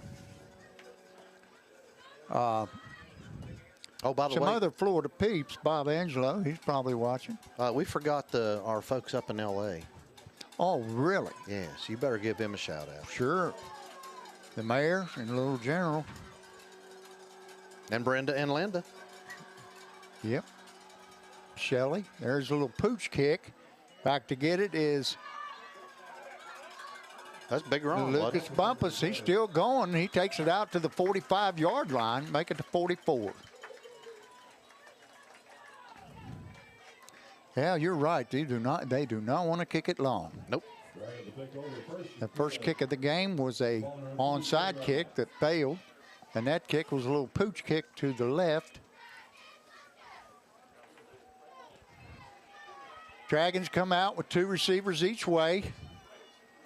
Cremeen's in the backfield alongside Wall. He takes a snap. He's looking, and he throws out here to Keegan. He's got it, and he's out of bounds on the West Muskingum side of the 50. He's out at the 47-yard line. Boy, that's close to a first. I don't think he got him. He's close. It's going to be second and real short. This is the one you want to throw down the field, Coach. Well, exactly what I was thinking. But I'm going to tell you right now, I think they're going to quarters coverage or 3 deep. I mean, it looks. All right, we're going to run the quick one out here to Keegan. He's got the first down. He takes it down to the 44, bring up a first down and 10. 4 minutes, 22 seconds to go. Clock stops on the out of bounds. Trip receivers left again. Blitz. Oh, that's well past intended receiver.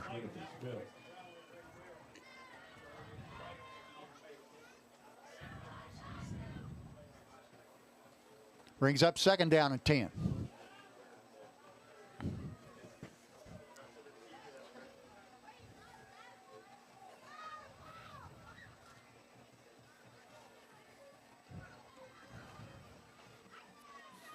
Three receivers left, one right. Means well, look how they moved those safeties up, Wall. Coach. He's going to send CJ in motion. And they'll send that pass is completed to Xander Collins. And Coach, he picks up we had third and 3. Coach, I had nobody on Quentin Cremeen's that time. If we could just thrown it over top of that end, he had some daylight. 3 receivers left. Wall drops again. He's throwing well over the intended receiver, C.J. Graham. Brings up 4th down and 3. Dragons probably going to go for it here. Well, is punting here going to really do you any good? What's the chance you're going to kick it in the end zone? Right. I think it's, you're definitely in 4-down territory. You're inside their 40.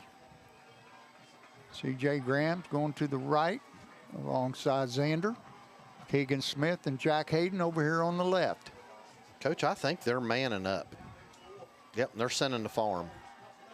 They tried to hit Keegan on a little slant.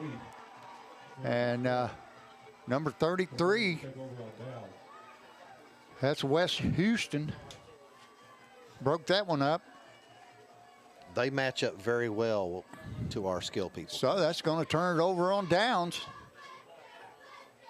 It'll be West Muskingum football at their own 37-yard line.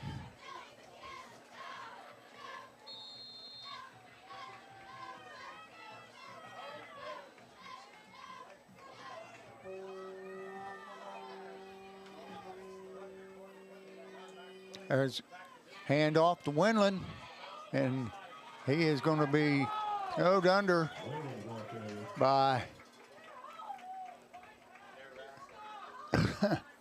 that was Davin Murray and Will Calico on the stop.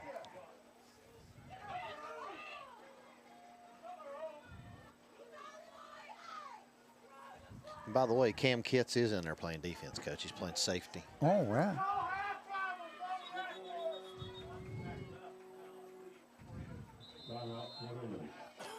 West Muskingum's going to take a timeout. I think that's their first of the half. Yes, each team has 2 timeouts left. Well, Coach, I'm going to give a couple shout-outs, and I want to get all these in. First of all, I better check my phone. You better. Son Nick down in Georgia and his wife Vanessa, and of course we're expecting the baby coming up here in December. So shout out to you guys. My daughters Brenda and Isabel, both of them working. So we'll get them. Mary and Tom Johnson, I know they're watching. Dr. Ryan Carroll at The Ohio State University. I know he's watching. He always watches when he gets a chance. And, of course, my niece Elizabeth, her son, or I'm sorry, her husband Zach, and her son Noah. So that get my family in there. Yes. Becky Stewart sent me a message, says they're watching from Bridgeport, West Virginia, at a conference. Well, I know you were watching, Becky. I don't think she's ever missed. Ricky Ray Roberts, he's watching, says Ironton's up 14-0. Anton takes a snap, hands to Wendland. He goes off tackle, and he's met right at the line, but he's still got his feet going. And he's going to get a couple on the play. We'll bring up second down, or third down. Third down and 8. Ball at the 39-yard line. Shout out to Lori and Frank Falks, and I need to remind Frank that I am anxiously awaiting my beef, Frank. Get that poor thing to the butcher.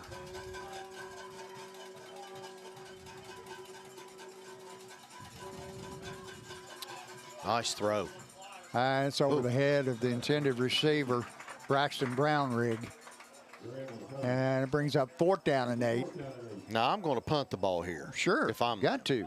There's see what 2 they minutes, do. 23 seconds left. Kyle McKnight said that was not a false start on that touchdown pass. Yeah, You're right, Kyle. We didn't see it. We don't know what it was.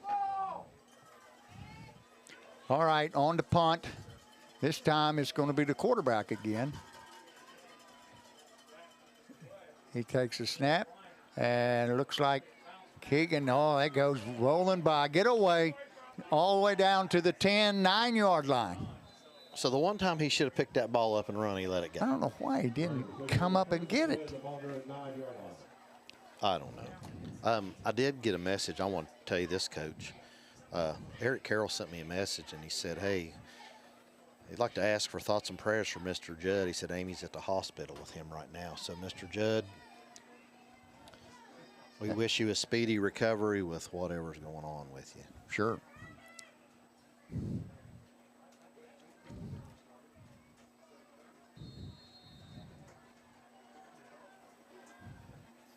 Dragons, 2 backs in the backfield, and they're going to give it to Quentin, and he's going to get a couple on the play. Brings up 2nd down and 8. Ball at about the 12-yard line. I'll give him 3 then. 2nd down and 7. They placed it down.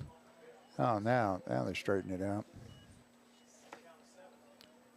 2 receivers right, 1 left, 2 backs. Devin Murray and Quentin Cremines alongside Wall in the backfield.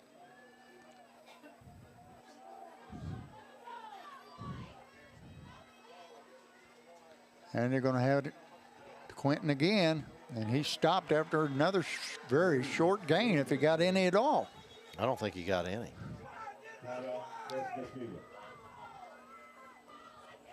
We're getting penetration up West front, Muskingum's Coach. going to take a timeout. We've got to stay with our blocks, 3rd Coach, down and 8.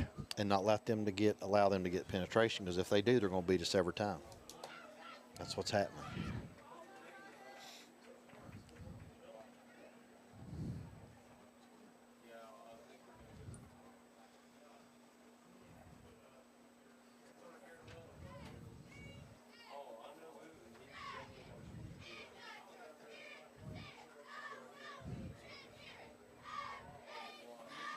Sherry Godby sent me a text, said, Woody Godby loves listening to you I guys. know, that's what she told me. Woody, I love watching your daughter play basketball. Granddaughter, Oh, yeah, that's right. you I'm better sorry. get that right. I'm sorry, Woody. I was trying to make you younger than what you really were. He still looks young, though, doesn't he? Yeah, he's a good dude. Him and Sherry both. They don't miss a game. Of course, Brooke, she never misses either. And we're talking about the Addison Godby. We got a bunch of other shout-outs to go. We'll get those as we go along. Yeah, we sure will. All right, the Dragons come out with two receivers right, one left, back on either side of wall. Yep. Oh, who was it that moved? Our left guard, Will Calicote. Will Calicote. Flinched. Yep. Penalties are killing us, just like you said. It's going to bring up 3rd down and 11. I said, Coach, we're playing uninspired, it just looks like to me. We just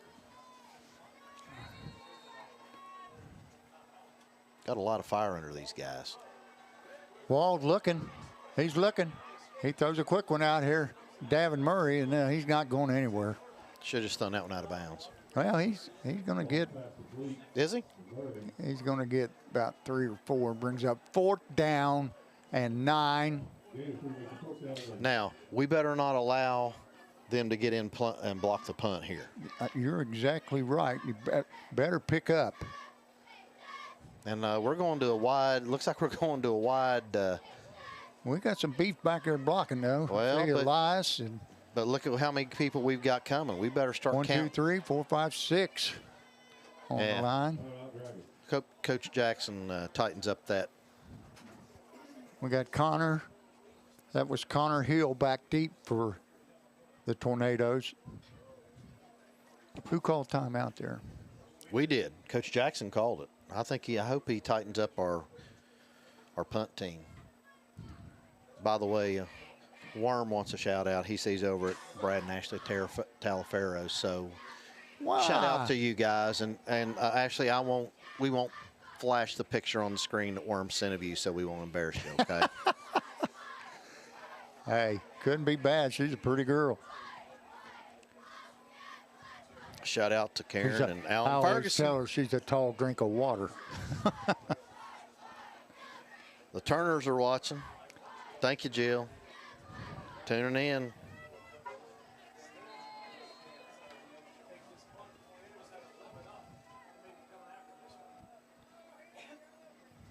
There's the snap. There's the kick. Oh. And a wobbly short kick. Not a good kick at all. That ball's going to go only to the 26-yard line. Oh, man. And they have 1 minute and 4 seconds. And they've got time. And they're in field goal range already. Yep. Wow. Who was it that punted that? Was you that know what? Keegan? No, I thought that. I don't know. Was it Keegan or was it Pine? I didn't look that Oh, it time. might have been Pine. Jerry said it was Pine. That's what it was. All right, we got 4 receivers to the right. They're going to run a quick one out here. You watch who I tell you. There it is, and they faked it. And the quarterback is going to go down. Thank goodness he lost his footing. Coach, I think he tripped over at 25-yard line or at 30-yard line, one of the two. Oh. Is that new grass we have growing He's out gonna there? lose I think that's what it is, Jerry. 7 on the play, brings up 2nd down and 17. 3 receivers right, 1 left. Send Winland in motion. And they're going to throw deep. And that's out of bounds. I wonder what our flag is. Where do you see the flag at? The Holding? flag is in the backfield. Probably holding or a late hit, one of the two. Personal foul, roughing the passer. There we go.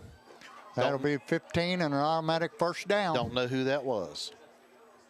But that was not a smart play. We got the replay on that? Nope. I don't think we do. Clobell, do we have it, honey?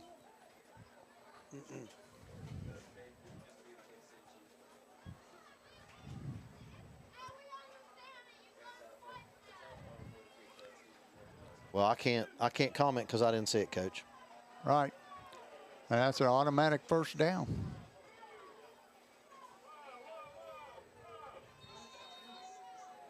Automatic 1st down.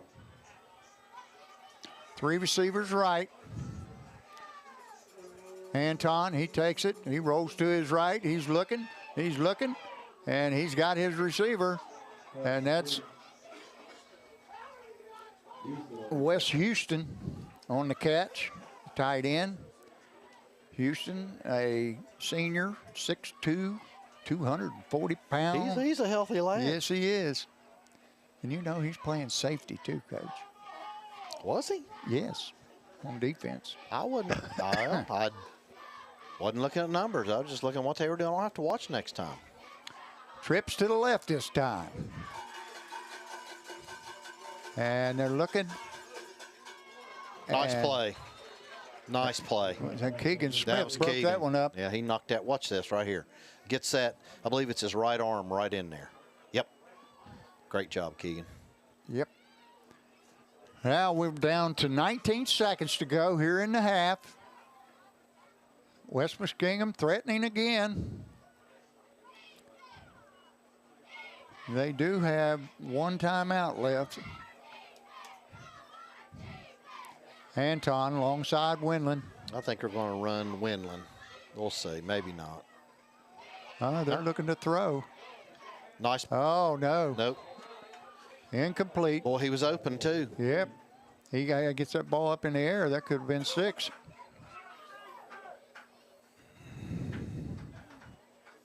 Let's see if they go for a field goal. I think we're going to call timeout and try to figure something Yeah, out. there's the timeout. Okay. Well, This would be a big stop for the Dragons. it would. Coach, I wanted to pass this along from Travis Hoke. The Rome Fire Department is having a boot drive tomorrow, 9 to 1 at the Food Fair intersection to raise money for Shop with a Firefighter. So, guys, if you see them out tomorrow in front of Food Fair between 9 and 1, 9 a.m. and 1 p.m., and you feel like you want to give to help them out, do that. Help out some of the less fortunate. It'd be great.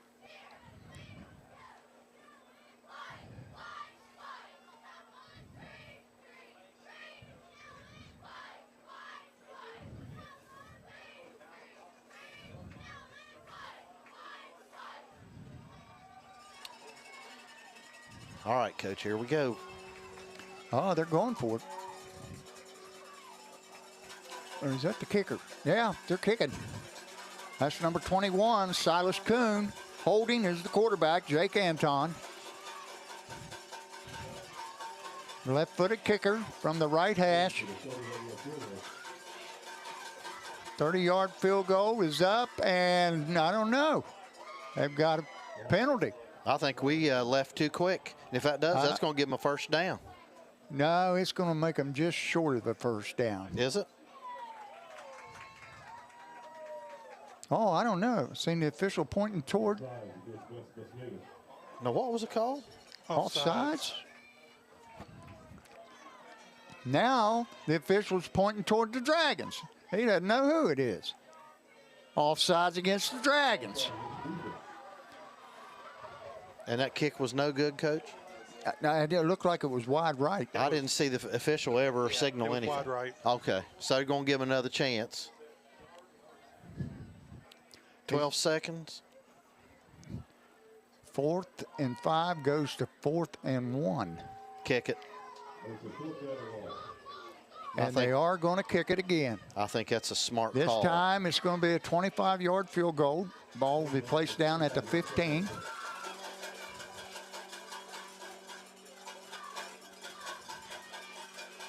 There's the snap, the kick, and it's blocked. And the Dragons have a chance to return it. That's Lucas Bumpus. Boy, too bad he couldn't get outside. Right.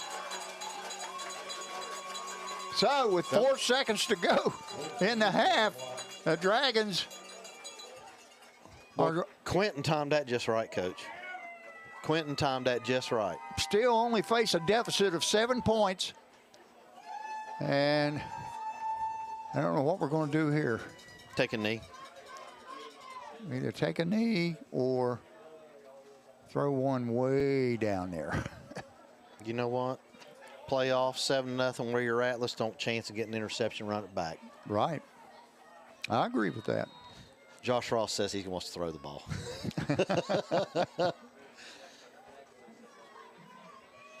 I think they'll. Well, we got two backs alongside, and they're going to hand it off to Quentin, and that's going to be the half.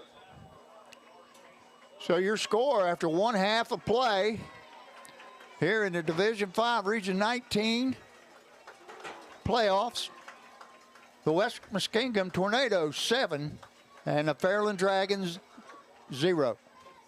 And we knew it Coach, was going to be a tough task. I don't think they brought their band, did they? I haven't seen a band. Oh, That's all no, right. that's our band. Okay, so what we'll do, I think our band will come first. Right. So let's take a little break here. Let's let Josh have a chance Yeah. to get some stuff Stats figured all out. figured out. Jerry will figure out which kids are going to come where and what we're going to Mm-hmm. do. And then we'll come back and get some stats, which I'll tell you, honestly, mostly going to be from West Muskingum, I think. Well, you know, they scored a touchdown and had a penalty that nullified it. The Dragons averted that score. We scored a touchdown, had a penalty that we don't think was a penalty. At least Coach McKnight and myself don't think it was a penalty. Well, I mean, It- it's it looked- okay. yeah, that's right. It It's looked- all right to snap the ball early. yeah, it I looked don't know. funny. Who Unless knows? the quarterback was moving forward on the snap, then Well, you can call that. Could have been. We weren't down there, so we don't know. So Right. we're just going to I'll check, see if we have that buried down And, down in somewhere. the files and pull it back. and they take over on the 21-yard line, and the first play goes 79 yards on a well-blocked, quick hitter out Yeah. to win. There's their band. They Oh, were just hiding out, maybe. Their band is here. Oh, here they come. Okay, I didn't. Coming my, down the home side. My apology. Didn't see it. Well, I'll tell you what, Coach. Let's go ahead and give Josh a while anyway. Sure. Let you and I take a break. All right. These people are tired of hearing us anyway. Probably. So, here, let's do the scoreboard really quick before we All do it. right. Everybody take a look. Rock Hill's down 28-7 at the half. Portsmouth West has cut the lead, I guess, to 14. It was 28-7 a while ago, I think, so it's 28-14. Ironton up 23-0 at the second quarter. Harvest Prep 27-7 over Columbus Academy. I kind of figured that one. And then Wheelersburg now is up 14-3 on Union. I figured that one. I think Wheelersburg will pull away from them. Okay, folks, we're going to get off here. You guys enjoy the band from West Muskingum. Coach Harrison and I'll take a break. We'll be back at the end. Halftime, we'll have Mr. Scarberry on here. He's going to give you guys some stats. And we'll be back for the second half. You guys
The band continues tonight with Levitating.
gentlemen, please welcome back to the field your Fairland High School marching band.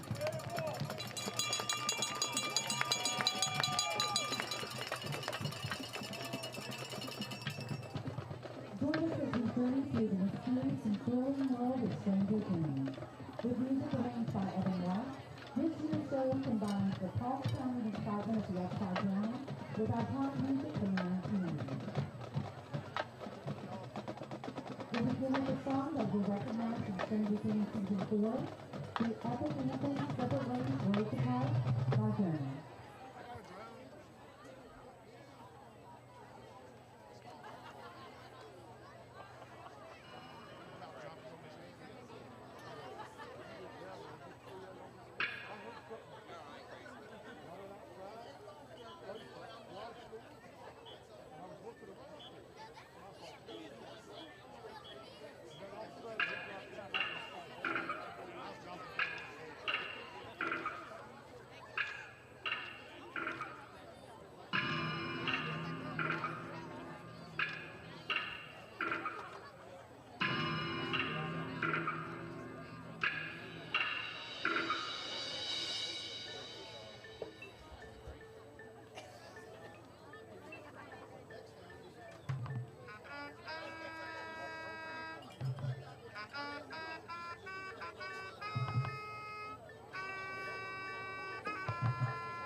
Next week is tribute to Stevie Lincoln and the mysterious side of the 80s with Corey Hart's Sunglasses Tonight. Whether you're running from the Winter Golden or just rocking that 80s vibe, this track sets the mood for any dark and perplexing adventure.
Mr. Hawkinson P9. Still calling from the air tonight. Still in anticipation as our musicians take you to the heart of the upside down.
For our grand finale, we bring together two iconic acts of the time of battle for survival in Stranger Things. We will feature our percussion section with the driving intensity of Master of Puppets, before the band soars in with the haunting melody of Running Up That Hill. These two worlds collide in a struggle and noise that defines our film.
All right, we are back. Coach, we got to visit with Mr. Carper. He's a band legend around here. Yeah, where's he say he's teaching at? He's Year over- number 44? Yeah, he's over at Huntington. Is it Huntington East Middle or East Middle. East Middle? oh, Yeah, wow. but he's I think he told us this might be it for him. He's got another grandbaby on the way. Well, I and figured 44 years ought to be enough. yeah, he got me by 10. So we're good. Hey, got me very for quick, Coach, we've got Josh Scarberry back here, our crack statistician. And is he got the Are you ready? I think so. Oh, he's ready. Okay, right. Josh, we're going to shut up, brother. You give us the dirt there, man. All right. Well, we can see it was an evenly played game. We had 2 blocked field goals. You don't see that very often in high school football, do you? We haven't seen it here in a while. Only 2 plays over 20 yards. The 40-yard catch from Keegan and the 79-yard touchdown run from number 10. I don't have his name, but Winland. Winland. Yeah, Winland. Okay. But looking at that, one thing I did notice is West Muskingum started twice in the Fairland territory and once started on their own 37. We still only gave up 7 points. I think that's pretty impressive.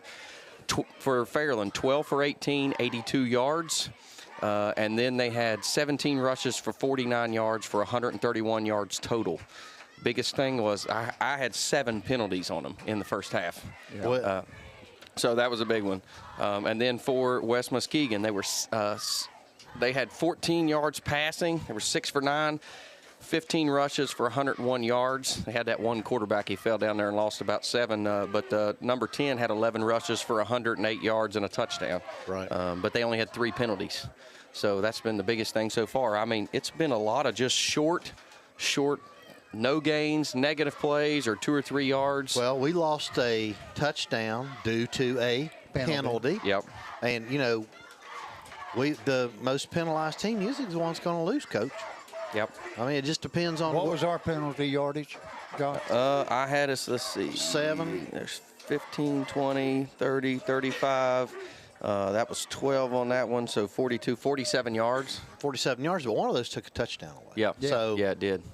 how many false starts did we have, Coach? 3? Yeah. 4?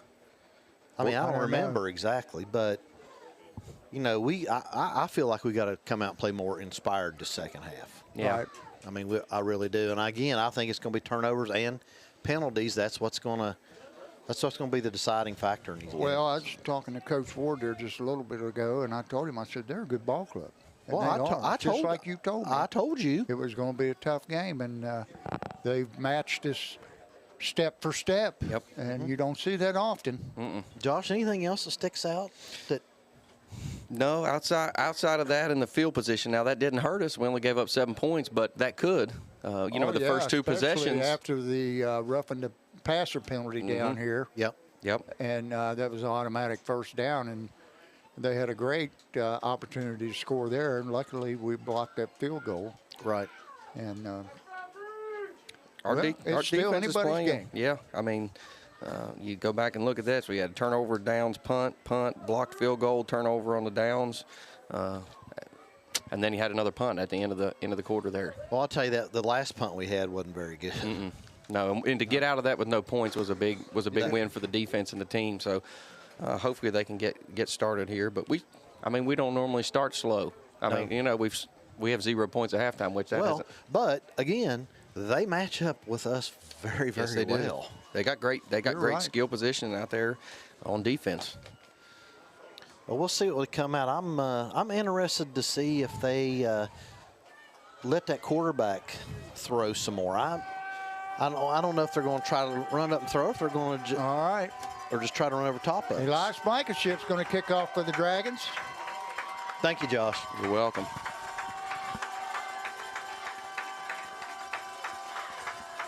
This will probably be a squib of some type. And it is to the left. And they fall down on it immediately. That's that tight end we were talking about, Wes Houston. And that's going to give him pretty good field position at the 30-yard line.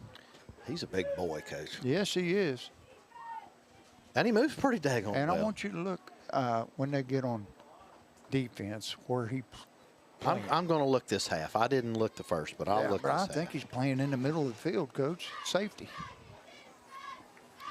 All right, here comes West Muskingum. They've got one receiver right. Make it 2 right and 1 left. Make it 2 left. Winland behind. They fake the handoff. The quarterback's going to keep it, and he's got some room. And he's going to get about 8 on the play. Nice play. All the way out to the 38-yard line. Make it the 30. Yes, the 38-yard line. So that's going to bring up 2nd down and 2.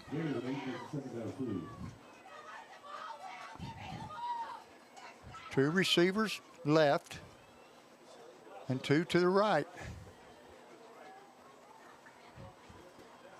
Windland on the left side of Anton. Anton takes a snap. He drops. He's looking to throw deep. There's a flag. And false start, I think. It's either that or offsides, but I think it's a false start. Well, they're pointing toward the false start. You got it right, Coach. That flag came out quick, and it's kind of a free play for them. Well, actually, offense, they're going to blow it dead there, so. Now, that's going to back them up 5, which bring up 2nd down and 7.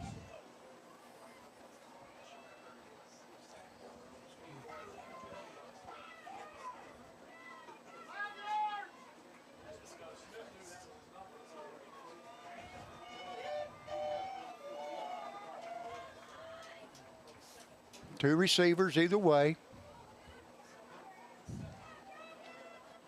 Windland in the pistol. Behind Anton.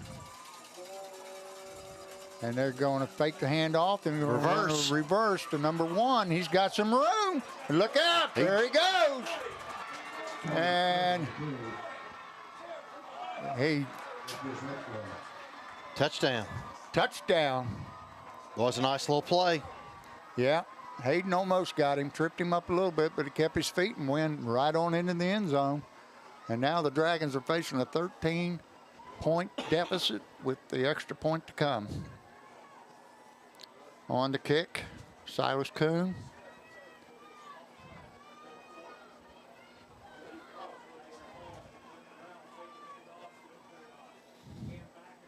And Coach, I noticed that Cam Kitts was not playing defense. He's down there on the bike. Oh, man.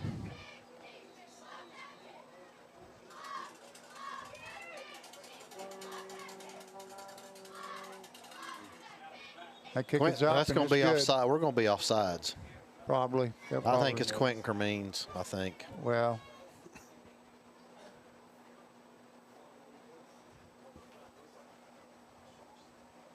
Yeah, he looked like he was in the neutral zone. Are they going to accept it and go for 2, Coach, or are you going to keep the point on the board? Right now, playoff game, I'm going to keep the point on the board, Coach. That's a 2-score game.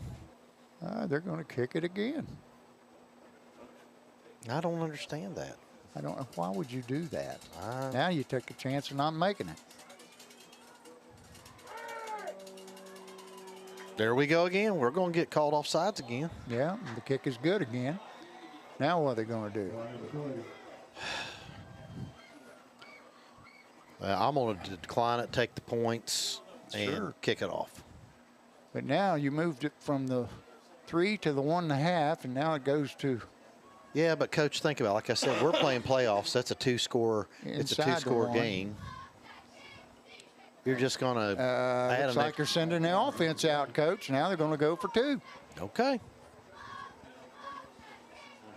I guess they feel confident in their guys up front. Yeah, that ball's just inside the 1-yard line. And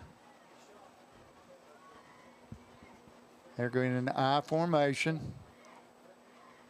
And they gave it to big number 3, and they fumbled it. And there's a flag on. No, that's a fumble. That's a fumble. That's the now, fumble Coach, marker. I just told you right there, take the points. Don't take that point off the board, because look what happened right there. Yep. And that could bite him in the rear end. Could. The Dragons better get one in the end zone here. So with 10:56 to go in the 3rd quarter, Dragons trail 13-0. West Muskingum Tornadoes with the lead. Folks at home, don't forget, down in the bottom right-hand corner, you can see everyone this year that has that pretty little Karen Tillis there. Everybody that has supported Dragons, and we appreciate all of our supporters. We appreciate everybody that takes care of our athletes. You know, we didn't even mention Joe Lambiot. I don't think he's on there, but Right. We need to Marshall Sports Med, they take care of us too. take care of those people that take care of you and me. That's exactly And the right. rest of this press box. That's exactly Yeah. right. Two of my favorites, Lonnie and Tricia Watts. Hey, now we told you, Coach, he offered to get us some Taco Bell tonight, and I told him no. No, not with the line down there at the bathroom. No. That could get ugly down there, Coach. All right, kicking off is Kuhn. Left-footed kicker, squibs one again. They got it. And they got it.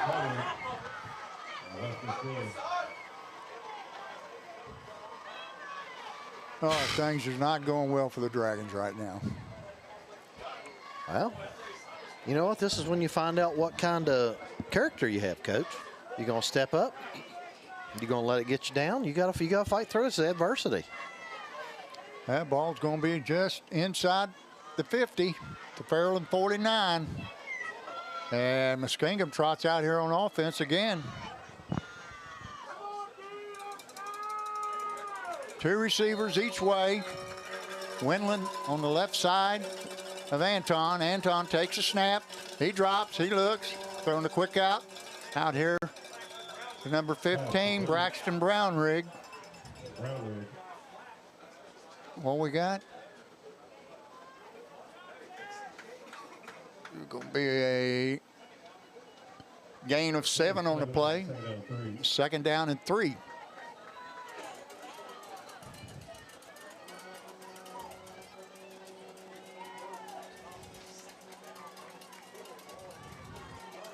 Three receivers left this time. And we're going to hand it. No, quarterback's going to keep it. Nobody checked him, and he's got good yardage. Now, Elias Blankenship didn't stay home, Coach. About 15 on the play. Did you see that right there? Yep. Ran right by him. Good read by that quarterback, Anton. We got a penalty, Coach. Oh, we do? Yeah, there's 2 flags down there. I didn't see what happened. I was watching the Here we replay on the go. screen. Unsportsmanlike on West Muskingum. Now, if it's post play, they'll back it up 15 and it'll still be 1st and 10.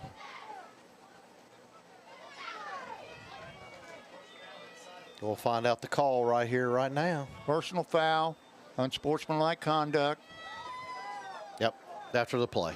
after the play. So it's going to be 1st and 10 at the Dragons' 45-yard line. And I didn't see what happened, Coach. Did you? I was watching the replay. I don't know. Somebody must have said something after the play. First and 10, the ball to the 45-yard line.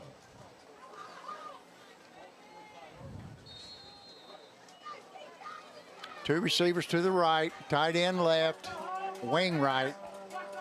And they're going to give the ball to Wendland, and he's going to plow forward for about 4. Brings up 2nd down and 6.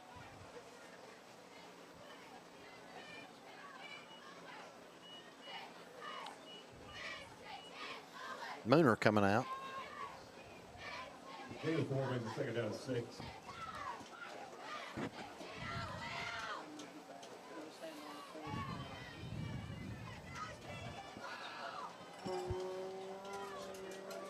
Two receivers right, same set. They fake the handoff. And the quarterback's going to keep it on the rollout, and he runs out of bounds at the 35-yard line. It's going to be close. But I think he's going to be about the length of the football short. I don't know. No, it says 1st down. Hey, you got to call someone to hold.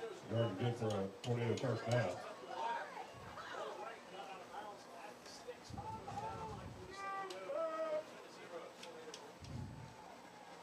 You don't have to call all of them.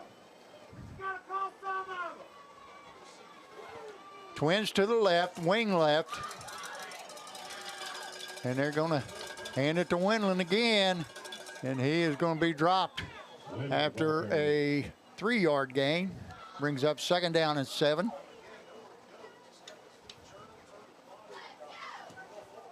Gain of 3 brings the 2nd down 7.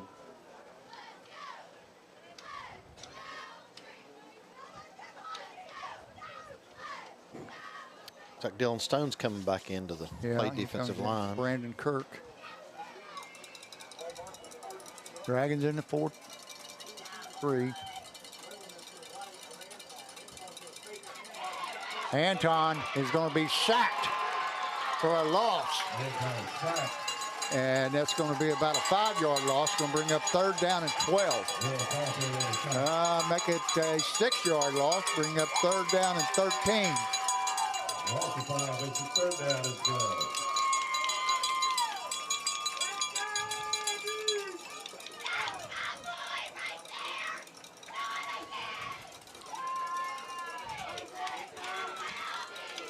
.8:35 on a running clock. Twin receivers left, one on twin right. Now they're going to send one on the left in motion. And they're looking deep. And he's going to be sacked again.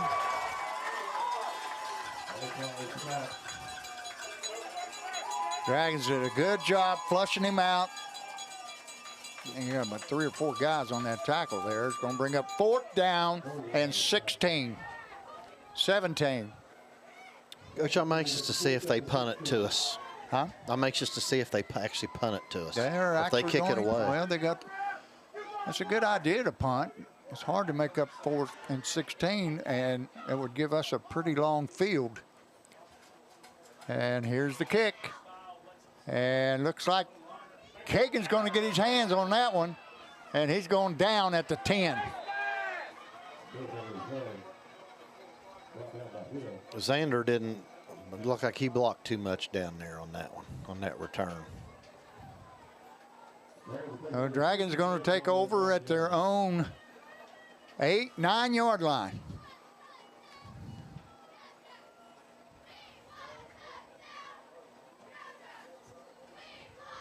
Dragons have 1 receiver out wide, make it 2 now. Got a wing to the left. Got Bumpus in the backfield. It's send Quentin Cremines in motion. And that's Jack Hayden at quarterback now. And he looks like he didn't make any gain at all. That was a loss of 1 on the play. Brings up 2nd down 11. Jack's getting up a little gingerly there. I don't know. Yeah, he's coming off the field right now, Coach. I send in Ethan Wall.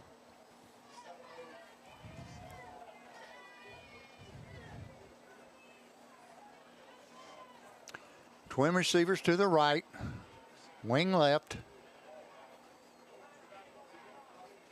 Wall sprints out to his right. He's looking, and that pass is batted down. Brings up 3rd down 11. And Coach, that was your number 33, West Houston. He's playing linebacker. He's playing an outside linebacker. Oh, is he? Right? Yeah, I was watching where he's at. He's been playing outside linebacker. Yeah, they got the quarterback back there at safety. Yeah, he was playing the short side of the field a while ago, I noticed. And I think is that where he's at now? He's in the middle. Is he in the middle or is he on the left side? He's on the left side. Okay. He was outside the end on that last 3rd play. down and 10.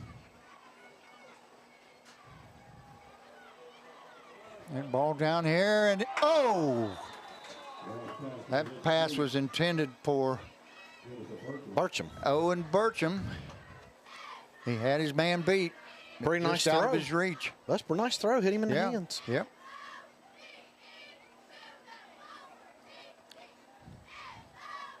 Dragons will have to punt. Eli Pine back to kick for the Dragons.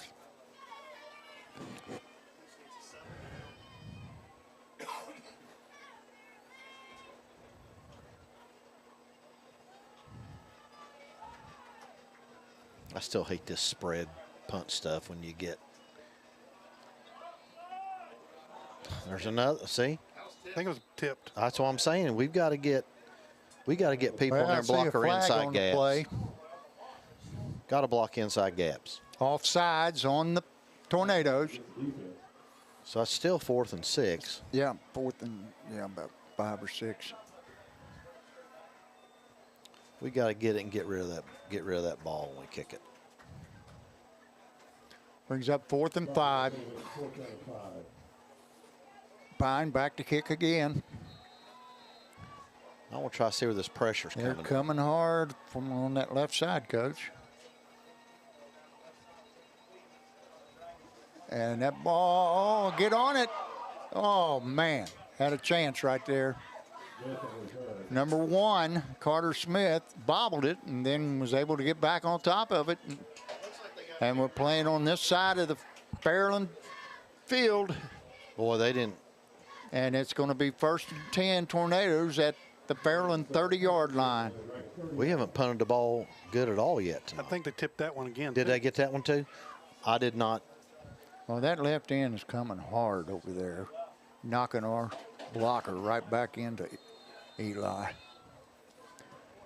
All right, twin receivers right, wing right.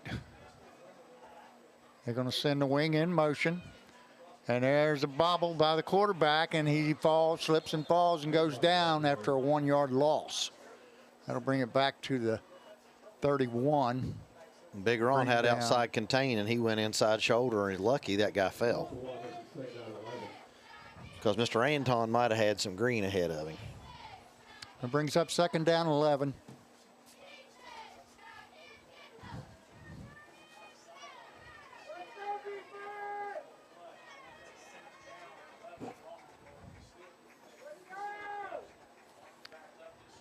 Winland in the pistol. They fake the handoff to him. He's going to throw deep down the sideline, and he's there. He's got it. Touchdown. Nice ball, nice catch. Yep. I don't know who we had on. Who do we have on coverage back there? Had pretty good. It was pretty good coverage. It's either CJ or Jack. Number 9. Oh, that's Xander. Oh, Xander? I mean, that's a pretty daggone good throw. Are they going to go for 2, Coach? Probably. Let's see. Yep. I don't see the kicker. Kicker's 21. What was that? 30 yards? 31 yards. 31-yard touchdown. That's a good throw. Not bad coverage, honestly. I mean, he threw it right in the spot. Perfect throw. Well, you hit the nail on the head when you said they were a solid ball club. They are going for 2. Yep. Trip receivers left. Winland. And they run the Reverse. Now they're going to run a reverse Quarterback pass, special. and it's just out of the reach of the quarterback. And that's going to make the score 19-0. Muskingum Tornadoes over the Fairland Dragons. 5:44 to go here in the 3rd quarter. Jerry, you got a picture of the little stuff you made? Couldn't get that pulled into the system over there. Well, you want to We explain had to it on- folks at home what we did? Or what, actually, I don't say what we did, what you did. Well, we're trying to get some of this equipment. Runs a little hot and some different things happen. So we used something new at the school to manufacture some holders for them to get them up off the table flat, give them a little bit more airflow. So maybe that'll help out with some of the computer stuff. But we'll have some updates on that new technology possibly. Okay. All right, the Dragons have the freshman, Owen Burcham, back deep, but they have failed to kick one deep yet. They've been picking on Elias Blankenship over here. He got on the first one of the game, and then the last one he bobbled, and they got on top of it. Well, I saw Keegan come out a minute ago. Is he back? Is he in the game? I don't see him back there. Because he went, I don't know if he's out there or not, but I saw him hobbling off here a minute ago. Oh. Well, the left-footed kicker is going to pooch it again. And daggone it. He should have they fair didn't get caught it it. again. Fair catch it. I think it was Keegan on that side. No, that was Xander, wasn't That it? was Xander Collins. All you have Or to do was is it raise Keegan? I your don't know. It hand. might have been Keegan. I don't know. Is Keegan I out don't there? think. I thought he. Oh, was. he's out there. He's right there. But that wasn't him. That was Xander Collins, I think. I think they're trying to see whether he fair caught it, and he didn't. So it's going to be. I've never seen anything like that, Coach. Well, apparently their coaches saw something up on our front, and they've decided they're going to, when we kick, and they're not going to kick it deep. No. They're going to do this all evening as long as they score touchdowns.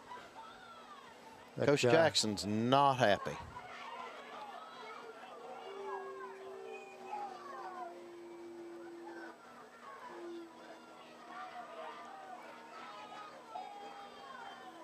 Well, he's clear out above the 40-yard line. Now the referee.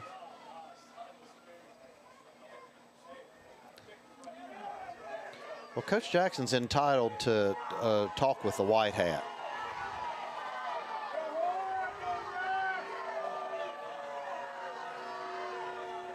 And they're pretty much nose to nose down there. And Coach Jackson's not going to win that argument.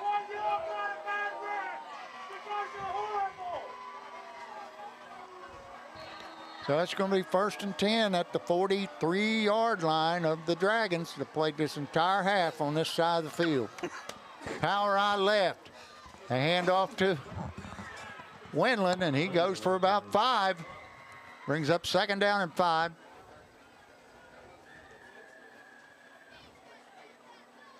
Ball at the 38-yard line. Coach, I think we'll see more of this. There's no reason for him to put it in the air. He's got three score lead. Sure. He wants to run that clock. He's in 4-down territory all the way down through here. Power out left again. And they're going to toss it to Wendland this time. And he is going to get the 1st down. Down to the 30-yard line.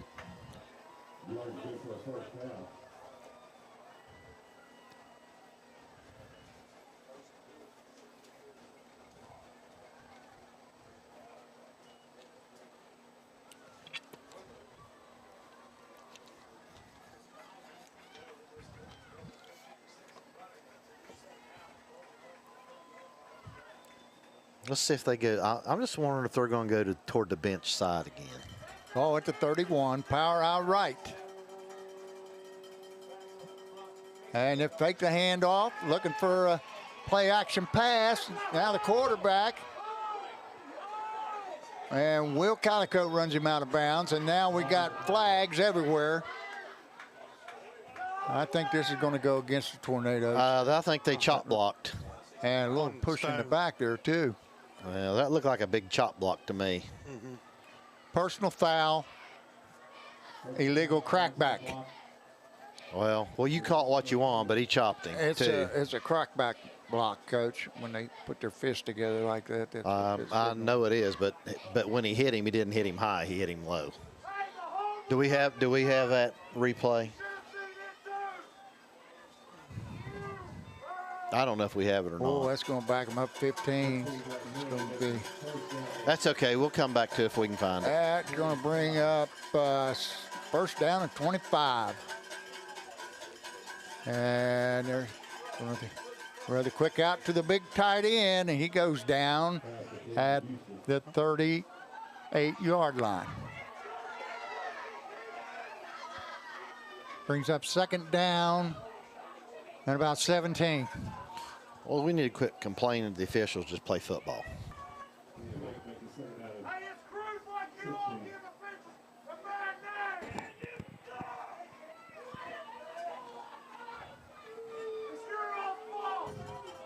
Trips to the left. One receiver right, and he's going to roll out to the left. And that pass is incomplete. The coverage there by Xander Collins. It's good coverage. Pass intended for number 11, Connor Hill. Coach, that's kind of a flood pass. They had 3 people on that side of the field. The middle guy just ran and came back toward the middle of the field. This can bring up 3rd down and 17.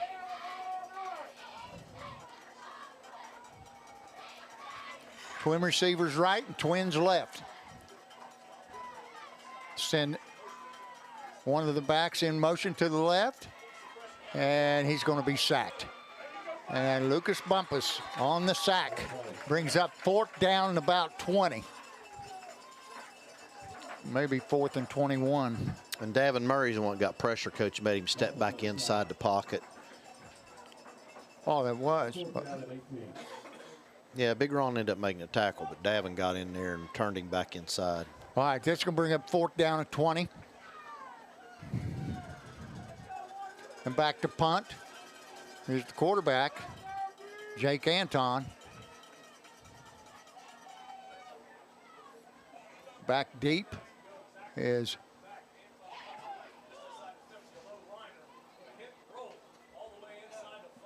oh man, what a kick. And that ball goes out of bounds at about the 2-yard line. That's a nice kick. Yep.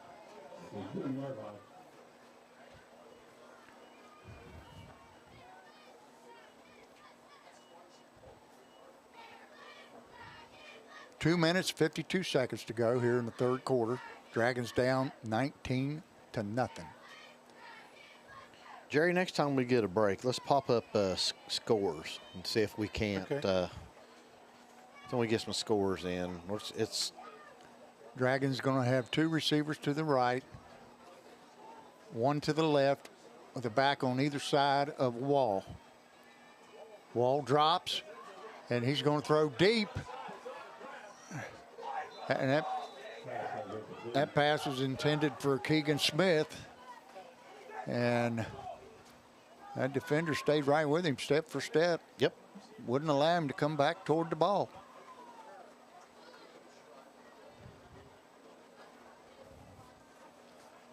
It's Braxton Brownrigg on the coverage.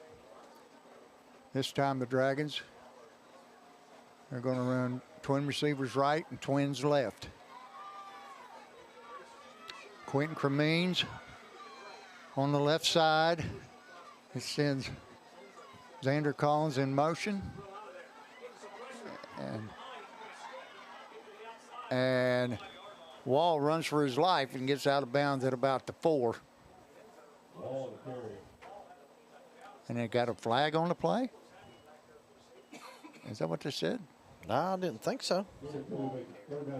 Oh, 3rd down and 8 yards, 2-yard gain on that scramble. And West Muskingum had good coverage down the field, Coach. Yep. We had nobody open. 3 receivers left, 1 right. Oh, man. No one around him. Pass falls incomplete, and they're going to be punting out of the end zone. And we need to be careful here because we have not punted the ball well at all. No, we haven't. And we got to protect that punter. Give him some time to get rid of it. Looks like they're going to let Keegan Smith punt this one, Coach.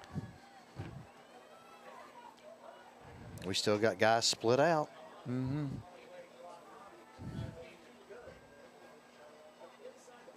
He's got to get rid of it quick. There's the kick. It's high. And on to catch it is that's Connor Hill. He catches it on the run and takes it forward to the 25-yard line. Again, Coach, we have not been on that side of the 50 this entire quarter. Nope. Everybody look at scores real quick. 4th quarter, Arlington Fighting Tigers 37, Portsmouth nothing. Portsmouth West down 34-21. Harvest Prep, I kind of figured that one, 48-7 over Columbus Academy. 35-14 Rock Hill down to Cincinnati Country Day. And 21-16 Wheelersburg. All right. 2 receivers to the left with the wing left. Anton takes a snap. He hands to Winland. And he gets a 1, maybe 2. Give him 1 on the play. Brings up 2nd down and 9.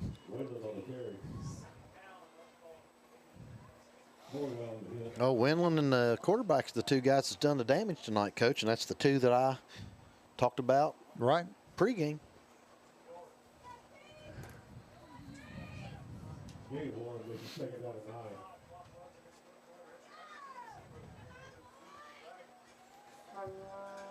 We got 1 receiver out wide left and 1 out wide right. 2 backs in the backfield. Trying to get the Dragons to jump on that.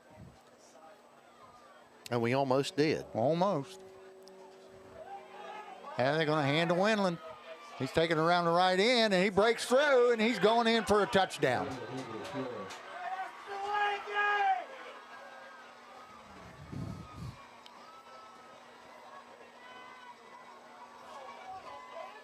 Nah, we just got beat up front, beat on the outside.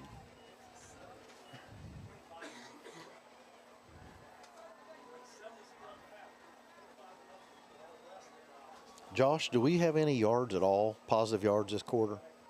We have 1. 1 yard. 0 for 4, passing, 2 rushes for 1 yard. Wow.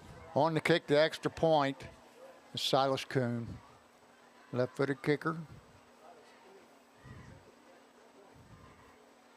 They've had the ball for 9.5 minutes. Again, we have a flag on the play. And that's Quentin Cremines again. Yeah. Did you hear what Josh said, Coach? 1 yard. No. 2 About the carries. time. What? Josh, say it again. They've had the ball for 9.5 minutes. They've had the ball for 9.5 minutes of this quarter. Wow. This time they're going to decline the penalty and take the point, and that's going to make it 26-0 Muskingum. And they flat taking it to us this second half. They sure have. We want to bet about this kick here. You reckon it'll go? Won't go over 15 yards. No.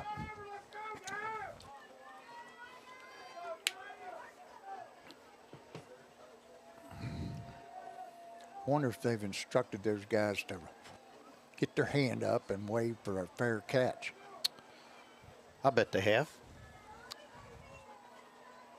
I know 2 old guys sitting up there would sure be screaming it. Well, I don't see why they'd change anything. Nope. You know what they're going to do, so let's get ready for it.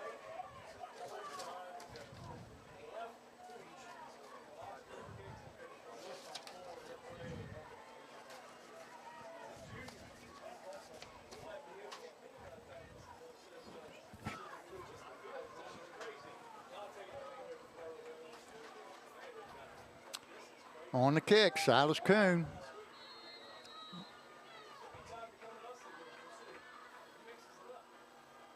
Oh, this they time did. he kicked it off, and it's going to be the freshman.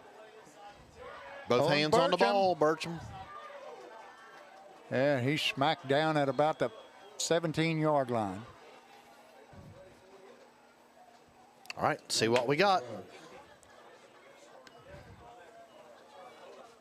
We need a score here. We can get a score here with a minute and 18. Sure. On their 17-yard line. Dragons have 3 receivers left, 1 out wide to the right. And they found Jack Hayden at the 40, and he's got it. And that's a gain of 23 yards on the play. Just found a hole in the zone right there, Coach. Looks like they're playing 3 deep. Look, 3 deep on that one. I think they're playing quarters coverage right now. Look at them. They're going to play 4 deep. And That means your inside short stuff's going to be open. that's going to pick up about 4 yards. Second down and 6. Dragons with 2 receivers either way. Definitely quarters, Coach. Got to get somebody shallow coming across. And he's got to keep it and run out of bounds at about the 46-yard line. They got a scramble drill, and they got to come toward the football, Coach. Brings up 3rd down and 4.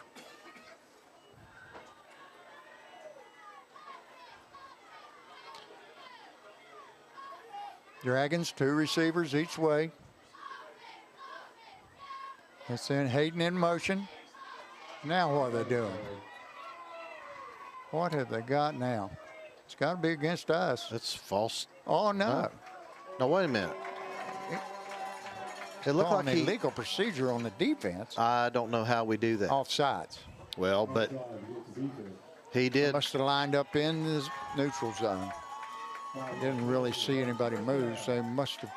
So why did he do this? I That's don't know. offense. I know it.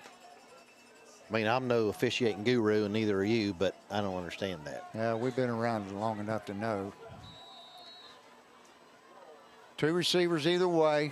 Wall drops. He's looking. And that passing intended for Jack Hayden. He goes up, gets his hands on it, but can't come down with it. And that's another 50-50 ball. We're lucky it didn't also get Number picked 15, off. He had his hands on it too. Brings up 2nd down and 10. And, Coach, when they end this, you have to get somebody crossing the middle and get in the middle of the zone between the linebackers and your linemen.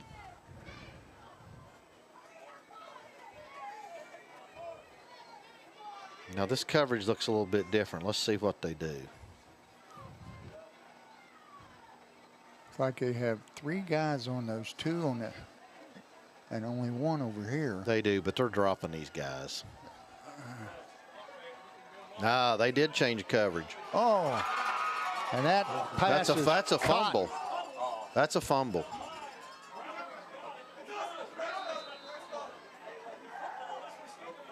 And they're going to give it to West Muskingum. Yep. I didn't see how he fumbled. Well, I think that's right. Unless they rule it not a catch. I don't know. Do we have that replay again? Let's see it again. Who we got over there? We got Macy over there. Macy, do we have that replay? Just the last few seconds of it because the play lasted.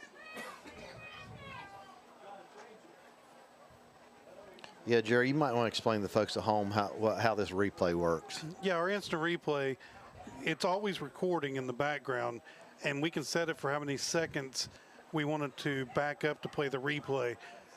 We normally have it set for around, say, 10 to 11 seconds. If we do any more, And they've changed the call, and it's going to be a 1st down at the 15-yard line for the Dragons. But we change ours up to 8 seconds because. And now their coach is coming out now, wanting some kind of explanation. But we change ours up to about 8 seconds because. And Whitehat's going to go over and tell him. That no huddle offense. Maybe they were calling him down, Coach, with the ground forced the fumble. That's the only thing I can figure is that they called him down on the play, and then the ball came out, and the ground cannot cause a fumble. That's right. So the Dragons finally get a drive going here in the 2nd half. They're at the 15-yard line. Well, we will definitely take that. And we need a whole lot of that. Here's the end of that play. I think he's already down. Yeah, I think so.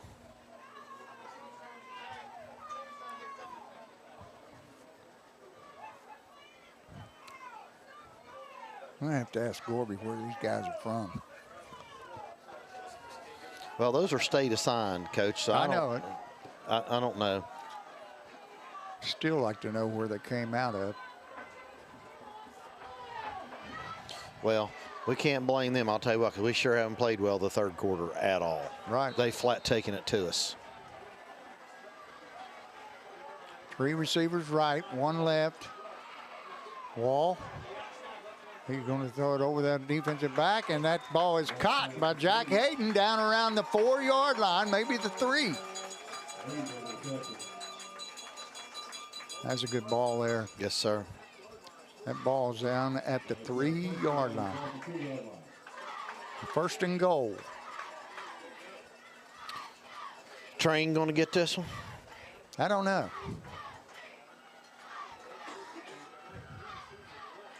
Now that snap looked funny too. And that ball is caught by C.J. Graham. Nice throw there by Wall. Nice little mesh right there, crossing patterns. Really nice job by C.J. And the Dragons have dented the scoreboard. Right now it's 26-6. And the Dragons are going to go for 2. No, they're going to kick the extra point.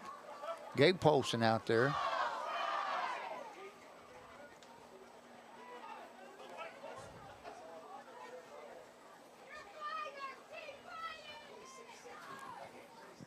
I'm going to watch that right side and see if they're going to block that outside guy. Number 1's the guy that got it last time. He got to block his inside gap no matter what. Here he comes. He got it, and there's the kick, and it's good. A good job that time. Yep. He didn't come inside. He stayed outside. Yep. Jerry, let's hit the scoreboard real quick if we can. 7 if you can seconds get it up. here in the third quarter. Dragons down 26-7. Coach, look at those scores. Ironton up 44-0 over Portsmouth. Berg Yeah. up 28-16. They've increased their lead. Portsmouth West. St. Bernard is taking it to them. Look at that. Harvest Prep all over Columbus Academy.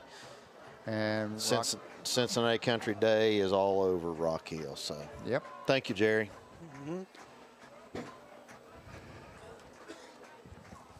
So, Coach, Dragons have to get a stop here. Yes.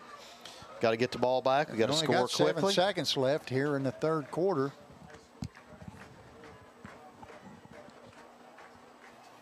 Sending Elias Blankenship out to kick the kickoff.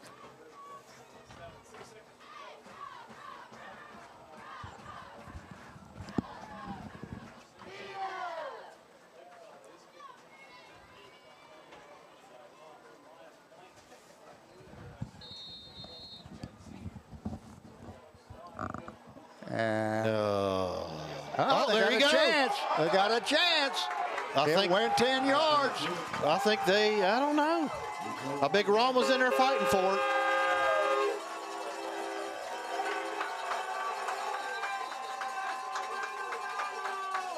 Looks like Davin Murray's down. Who are they giving the ball to here, Coach? Well, they never made a signal. At least I didn't see it. We're still waiting for a signal from the officials. Who ball? Well, they took the football from the Fairland sideline, so it must be going to be the Dragons' ball. I I've think seen more onside kicks here tonight than I've seen all year. But that's the correct play, to tell you the truth. and it's part of the game, and I hate that they took that away in the pros. Yeah. They should have left it. Well, they didn't really take it away. You have to declare. Well. And then they set up like a regular kickoff, because the Bengals did that the other night against Baltimore. I don't think you ought to declare. That's part of the game. Hey, coach your kids and have them ready to play. Yeah, I don't like And if you're a professional athlete, you should be getting paid to do your job. Right, I agree.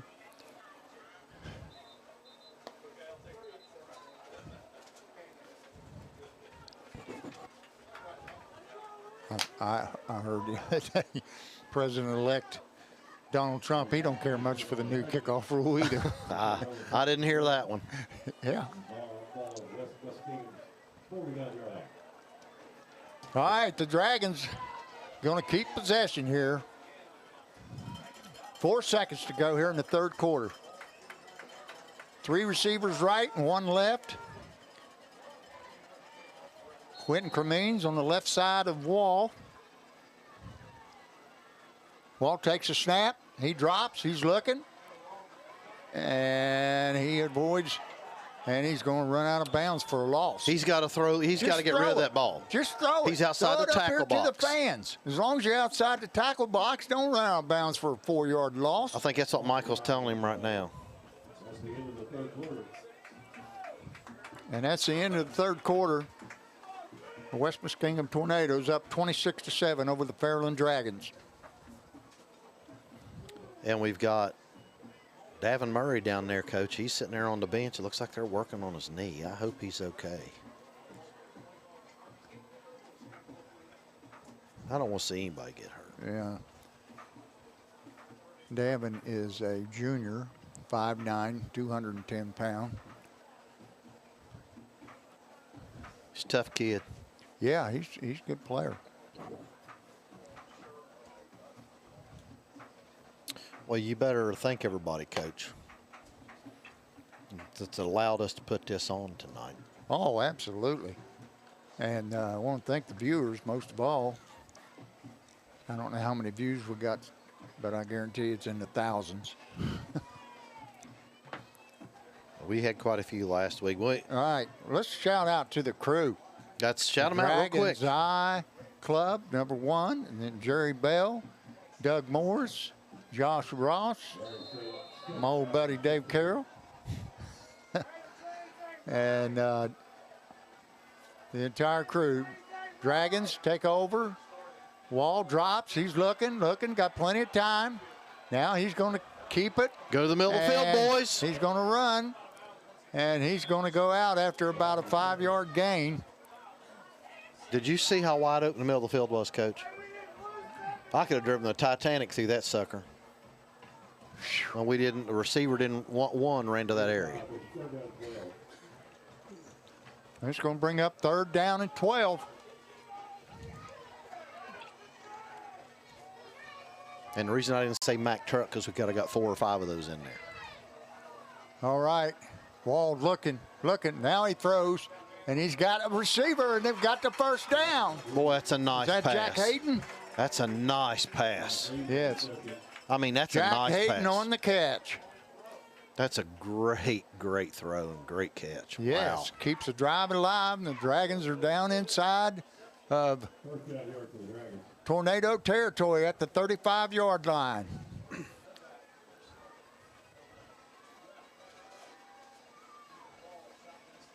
Takes a snap.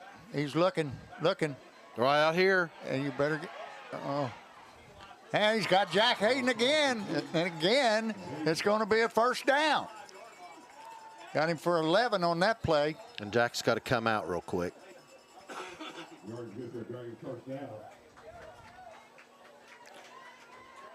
Let you know, Coach, I did just check. We're about 2,000 views right now. 2,000.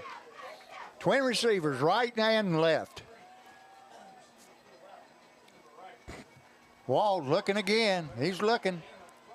And he drops it off over here to Quentin Cremines, and he goes down on one knee there, and that's going to be a big loss of about 6. Yep. 7, maybe. Coach, I'm going to run you back to something you said in the first half. We have got to throw the ball downfield. Yes. We got to throw it vertically. This horizontal downfield is, you know, those 2 to Jack there. Good example of that. That horizontal stuff is not working. We have got to get it up and down vertically. Well, what we got here? What we got going on here? Holding. The penalty is declined. Brings up 2nd down and 16. No. Dragons out. Twin receivers right and left. They don't have the. There's a snap. What in the world? They didn't have the they didn't have the down marker set.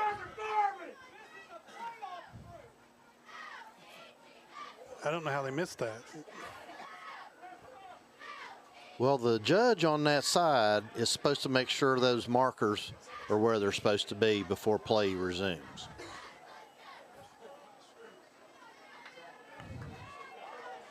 All right. Twin receivers right and left. Quentin Cremines to the left. That's not Quentin. It must be Jack Hayden. No, it is Quentin. There you oh man. The ball tried to drop it off to Quentin and went right through his hands. Well, Quentin had his eye. I watched him take his eyes off. That brings up 3rd down and 16. 2 down territory, Coach. Oh, absolutely. Got to do it. Got to go for it. Get half of it here. Sure, get at least half of it. Jack Hayden back in.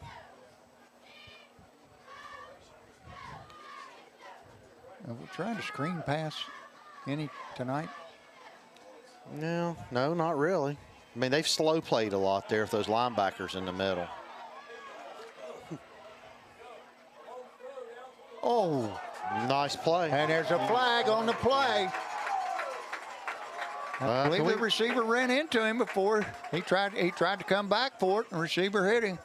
Or the defensive back hit him, I mean. I guess he didn't have his head turned. We don't have a replay, do we, Jerry? I think she was trying to pull that up, but that's going to be 15 yards. And I don't know if that's automatic or not. It's not automatic, so it's going to bring up 3rd down and 1. What? What? They called it against us. Okay, too bad we don't have that replay, Jerry.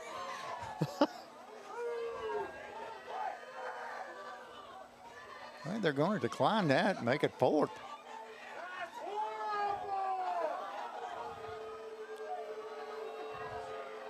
Pass interference against the Dragons. Gosh, I don't understand that one.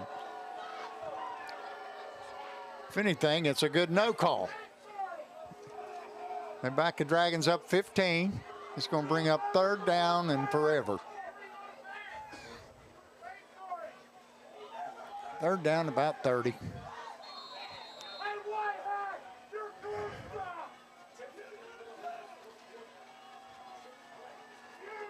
We got empty backfield.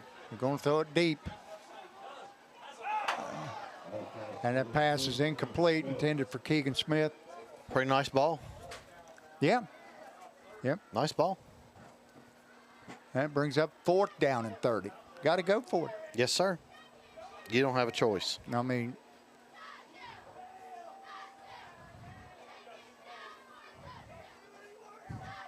about a little hook and ladder. I think they already know that's in our repertoire. I'm sure they've already prepped for that. Dragons have 2 receivers right, 2 receivers left.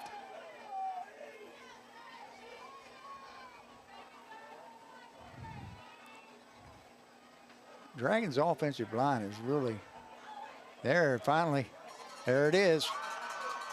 And they're not going to get it. Nope.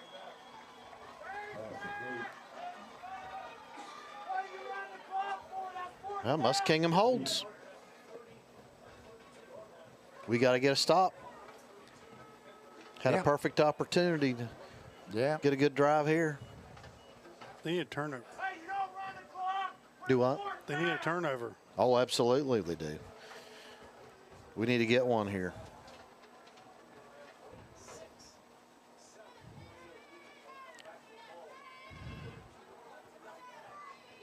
$10 minutes and 34 seconds to go here in the ball game.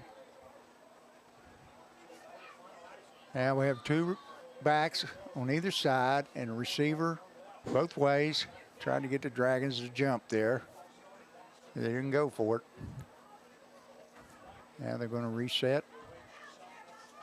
There's a snap, and it's jungled. Better get on it, boys. Outside contain.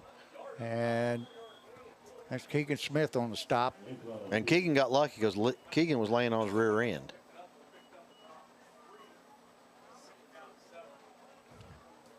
Brings up 2nd down and 9. 1 receiver each way, 2 backs on either side of Anton.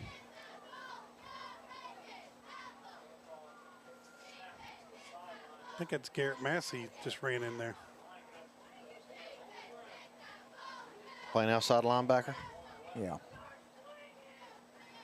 There's a snap. They're going to hand it to the big boy, and he's not going anywhere. And he gets Massey and Quentin under.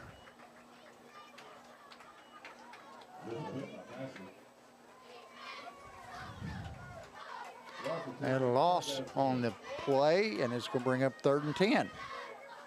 Okay, got to get a 3 and out here. Yeah, it'd be great. 9:25 on a running clock. 12 receivers left, wing left. And he's going to roll out to the left, and he's going to throw it, and it's incomplete.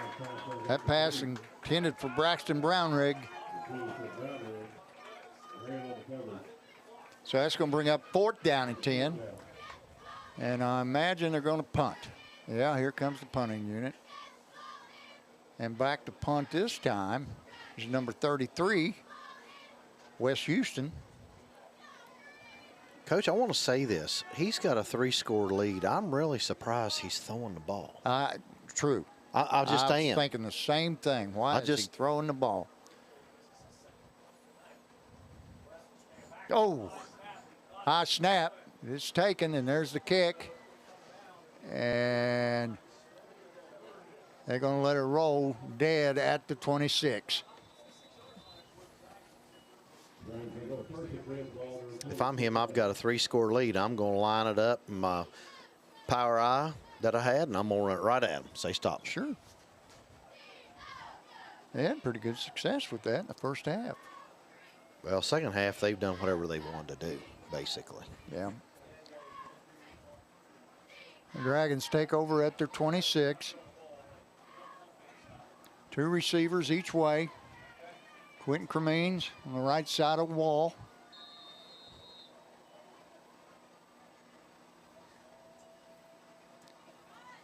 He's looking. Come Now back to he's the ball, flushed out boys. to the Fine look left. in the middle. Come on, guys. You got to keep going. Now, at least he threw it.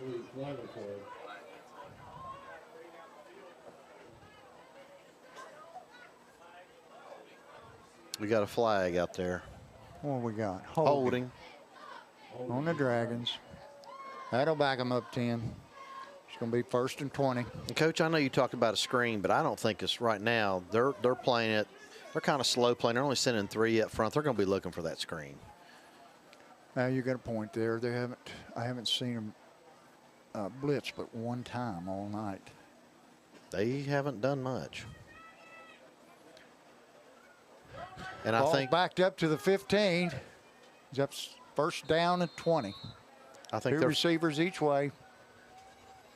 Wall takes a snap. He drops. He's looking. there. It is. And they got Xander Collins. And I believe he is close to the 1st down. And it's going to be. Oh, look at this. Be good enough. Yeah, that's going to be. Look at this guy We right got here. one down for West Muskingum. And it is a 1st down all the way out to the 43-yard line. And Coach, what I was going to tell you a minute ago, I think West Muskingum has their philosophy was keep the ball in front of us. Don't let the Dragons get deep, and I think that's what they've done. Check out those scores, Coach. Wow. 50. Rock Hill down 50-20. Ooh, look at that. Union Locals made that game closer. That's a 1-score Yes. game now. Portsmouth West, Fighting Tigers 44-0. We kind of saw that coming. Then Harvest Prep. Boy, that's going to be a game next week. Harvest Prep versus Ironton. Versus Ironton. Wow. Harvest Prep thumped Ashland, didn't they? Didn't they beat them kind of bad? Huh? Didn't they beat them kind of bad? Did Harvest Ashland? Prep beat Ashland kind of bad? Ashland was ahead 10-0 in that game and ended up losing something like 26-10. Yeah, that's what I thought. Wall, he escapes the pocket. There's going to be a hold. There's a hold on Brandon Kirk. Grabbed the kid's jersey. Why?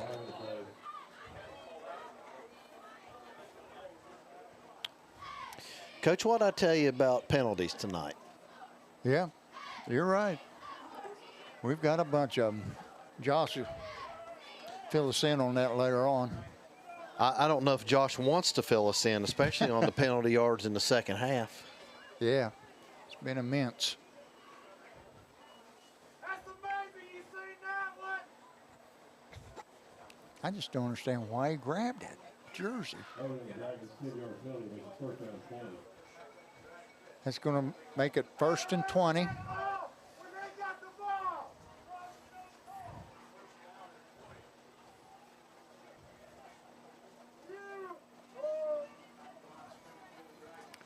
Two receivers each way. Sends C.J. Graham in motion. And He's gonna go be down. Sacked. And he throws it. Good decision.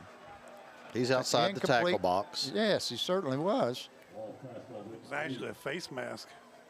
What? Did they throw a flag? I don't see it out there, but definitely they had that.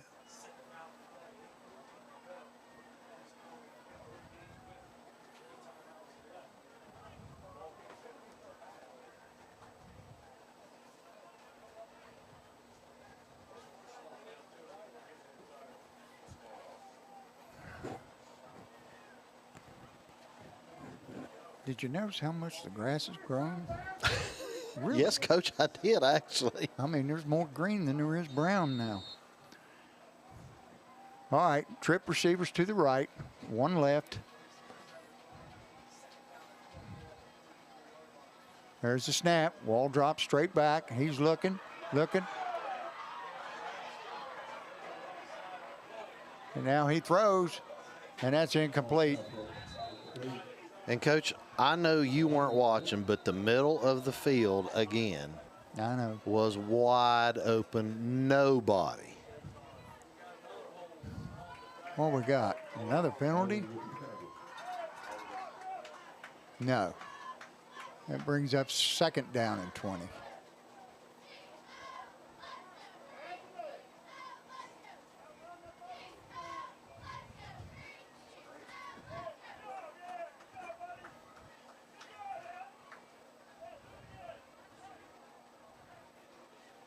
What have they got? They got a penalty?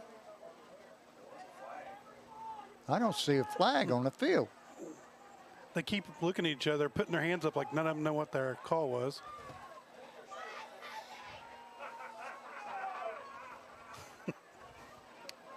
I've never seen a crew like this. We'll just keep our comments to ourselves, Coach. It's okay. Well, what in the world? Who's that cat running across That's the field? Buzzy. That's Buzzy. He's going over telling them something. I don't know. Or he's fixing the down mark or something.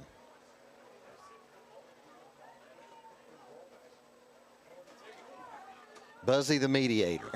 I don't know what's going on now. Oh, now we got a flag. Here comes a flag. What in the world? Somebody must have said something. Buzzy went to get a football, looks like to me. I don't know, he got something. Buzzy said, I'll go get that ball. So what's the flag for? Somebody said something. Now he's picked the flag up and put it in his pants. I don't know what the deal is. Yeah, they called something against us. How about giving us an idea of what you got? That's 10 yards, correct? Yeah. Okay. Must have been we a don't holding. know. I'm still waiting on the call. Did you all ever see a call? No.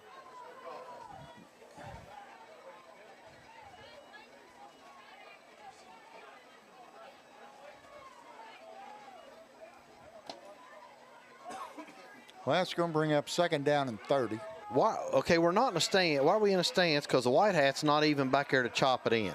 No.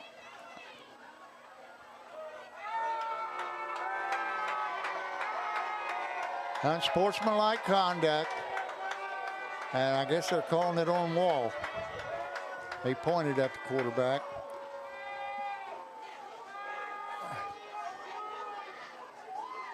Another one? So we're going to go 25 yards here? What was the first call? Unsportsmanlike. Now we're going to go. But he only went 10 yards, Coach. Well, and now he went another 15. And he took 2 extra steps. I don't.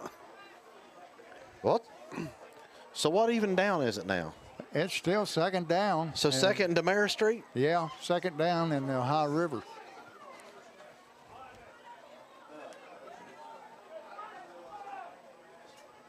Wow.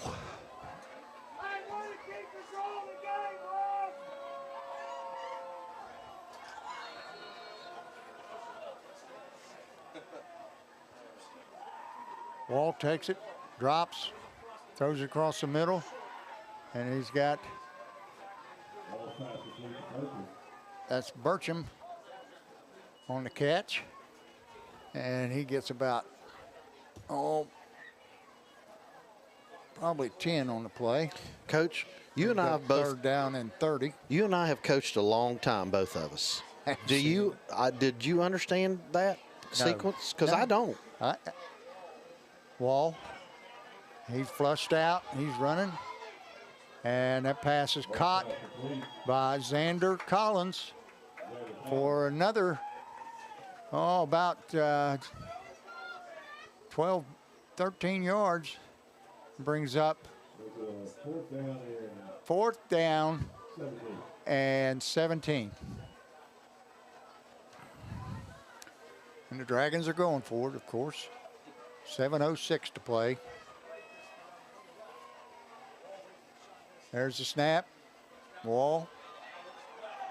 Got plenty of time. And that pass is caught by Xander Collins for a 1st down. And he's going to go down at the 33-yard line. Beautiful pass. Man, I'm telling you, Beautiful pass. when it was second down in forever, I never thought they'd ever make that first down, Hey. but they sure did. Ethan Walsh stayed in that pocket. Yes, he did. By golly, good blocking up That's front. just awesome line play. Yes, it is. And they got blitzed the linebacker that time, Coach, and we still got it. Good block there.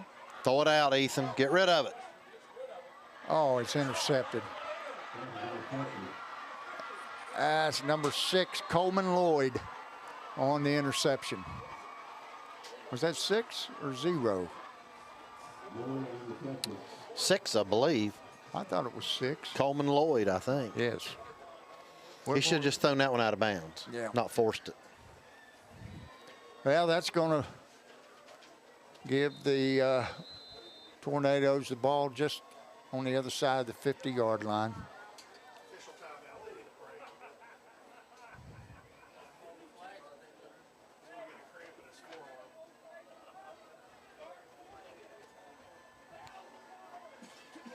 Kylan Blake, another freshman, is in the game, along with Burcham. Now Blake is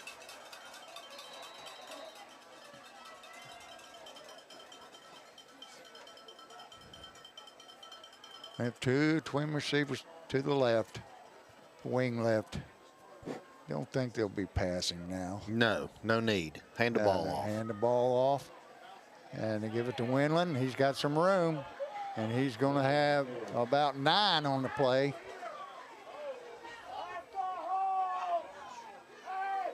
remember when you caught him on the other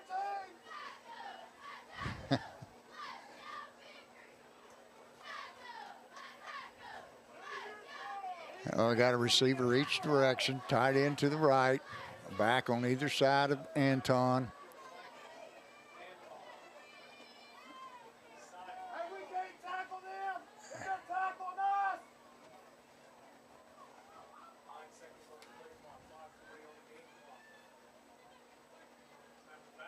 There's a high snap, and it's a hand off to Winland. Again, he's going to get the first down. Bigger on the stop.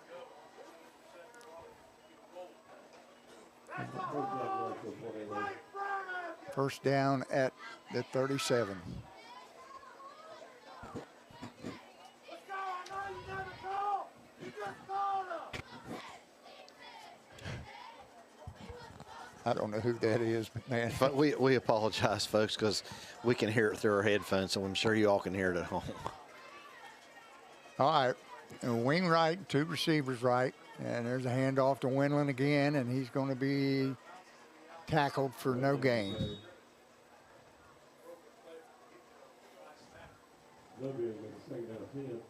Brings up 2nd down and 10. And again, coach, for them, 4 down territory right here. Clock running. That's right. 3-score game, 4 minutes going to be left. About when they get this play in and going, maybe 4:15.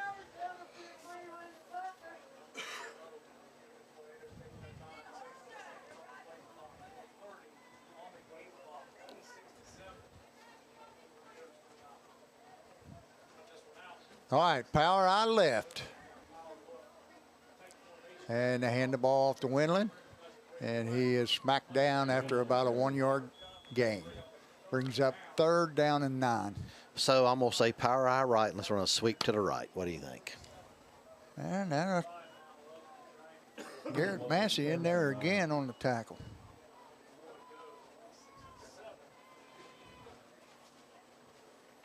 Where's the ball? Middle of the field?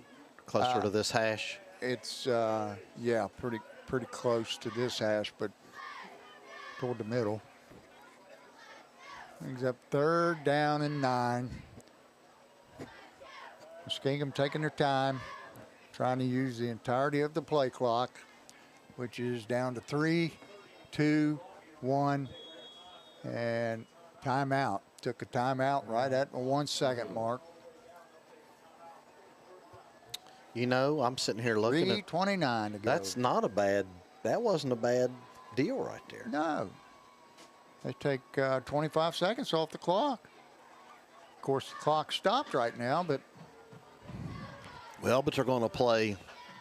They're going to get one more play after this. Then they'll have another 25 seconds, unless they go out of bounds. unless they throw the ball and That's true.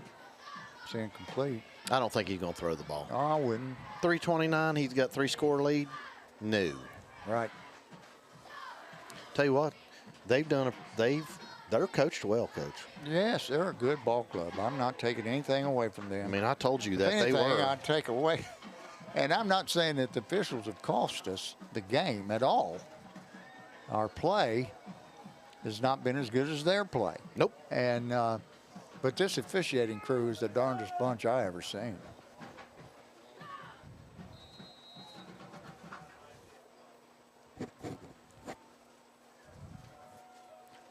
Okay, we got twin receivers right and a wing right. Winland behind Anton. He's going to keep it. There's going to be a hold. Yep, He can run all he wants. That's going to come back. yep.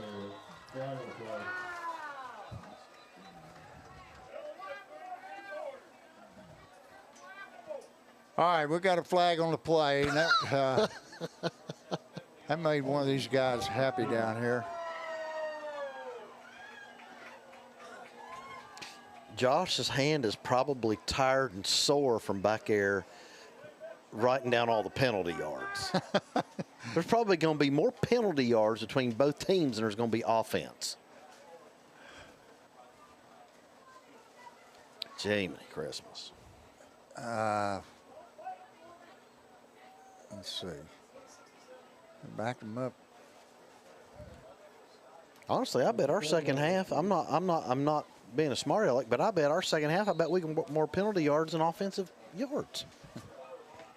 All right, twin receivers right, wing right. They're going to move Winland over to the left. There's a snap, and they're going to throw it. And no, he's going to take off. He's got green grass in front of him, He's and he's gonna going to get get the first down. He may get more than that. He's going to get down inside the 5. Wow. Oh, well, we sent to farm, Coach. We absolutely sent to farm. That's going to give him first and goal at about the 1.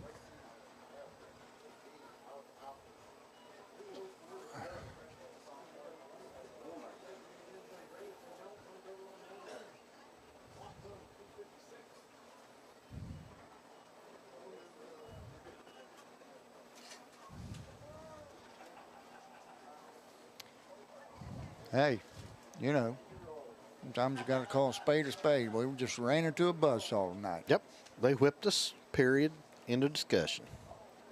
No excuses made, they just beat us. Power out right. Winland on the toss, and he's going to Walk in.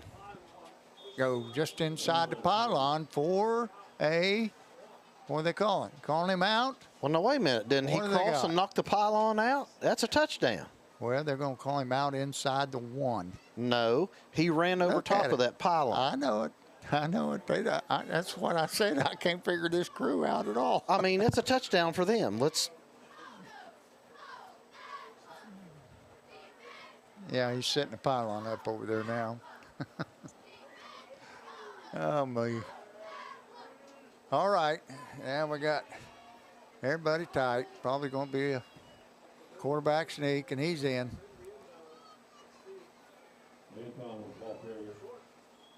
What are they calling now? Who knows? What are you waiting on? Touchdown. He clearly was there over. It is. Yes, he was.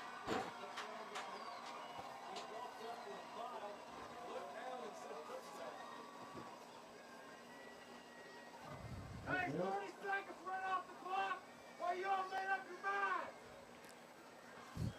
mind. Guys, it doesn't matter how many seconds ran off the clock.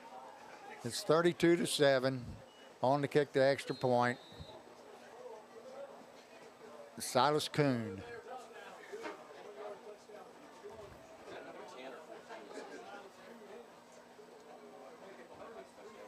There's a snap, kick is up, and it's Good. Oh, we got One out. Come a on. little melee going now.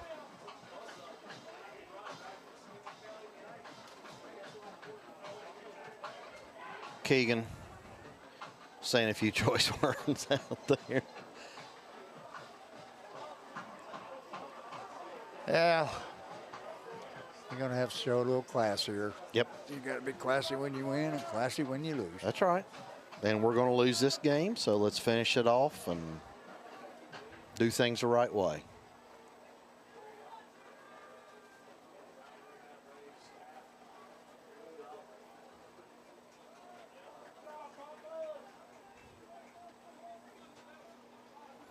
Let's check out some scores, Coach. All right. Portsmouth West down 43-21. We saw that Fighting Tigers. That was That's probably the running final. clock, I'm sure. All the rest of them are finals. Look at that. Harvest Prep 48-7. Berg won.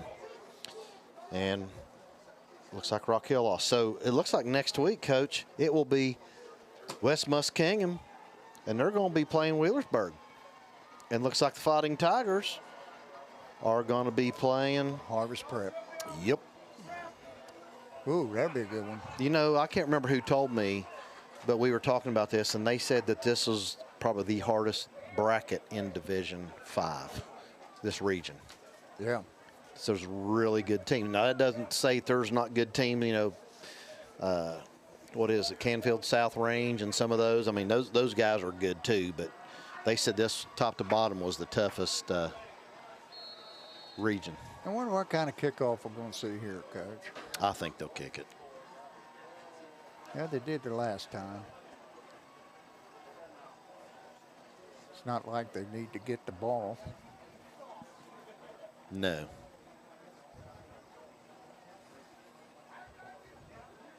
I'll be interested when Josh gives us some. And it kicks it deep. And up to take it is Keegan Smith. And he's going to be knocked out of bounds at about the 26-yard line. I get to 27.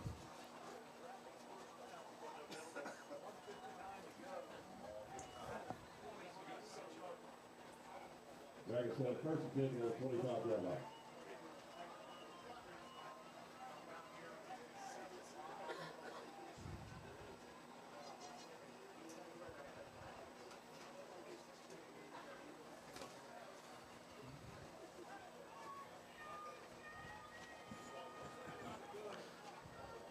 Yeah, let's see. 26. That's Colin Blake. He's a freshman. We got some young kids in there right now. Twins right and left. Handoff. Quentin, I believe. Quentin for me. He's going to get about 5 on the play. And, you know, Coach, I think Coach Jackson's going to let his seniors go out, and he's going to let Quentin. Sure. You might as well. Sure. We're not going to get in any hurry, I don't think, to call plays. There's no reason to. No. 1 minute and 34 seconds to go.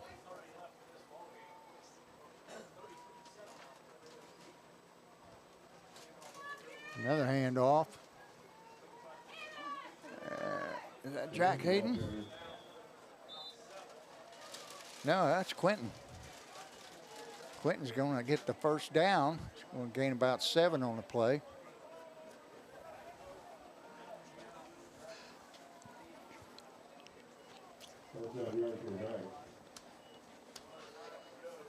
All right.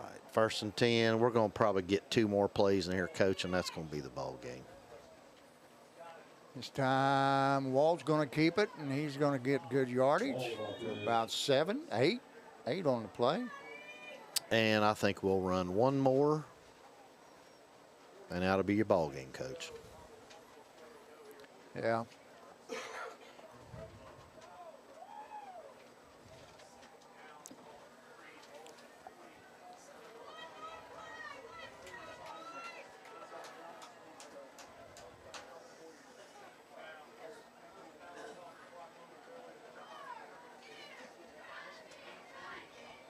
They're going to run the quick one out here to Xander. And he got good yardage, enough for the first down. He's out of bounds, so they're going to get another playoff. Okay, I was wrong. 17 seconds to go in the ball game. Dragons ball at the West Muskingum 40-yard line. Let's throw one deep, see what happens. That doesn't matter. I just hand the ball off. Game's over. Oh, you're right. I'm just saying, let's see what happens. The Dragons going to finish 10-2. West Muskingum's going to go to 9-2. Yeah, they're going to hand it to Quentin. And he's going down after about 4-yard gain. And we're down under 10. And that's going to be it. 3, 2, 1, and that's their ball game.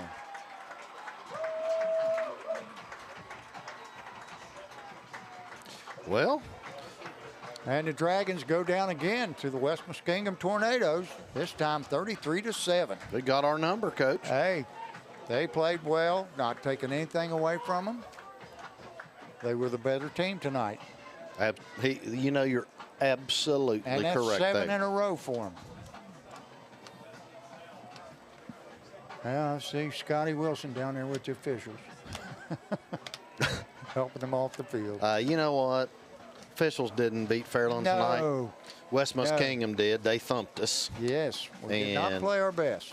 We didn't. No, we did not. And give them credit. Yes. Give them credit. Give them credit where credit's due.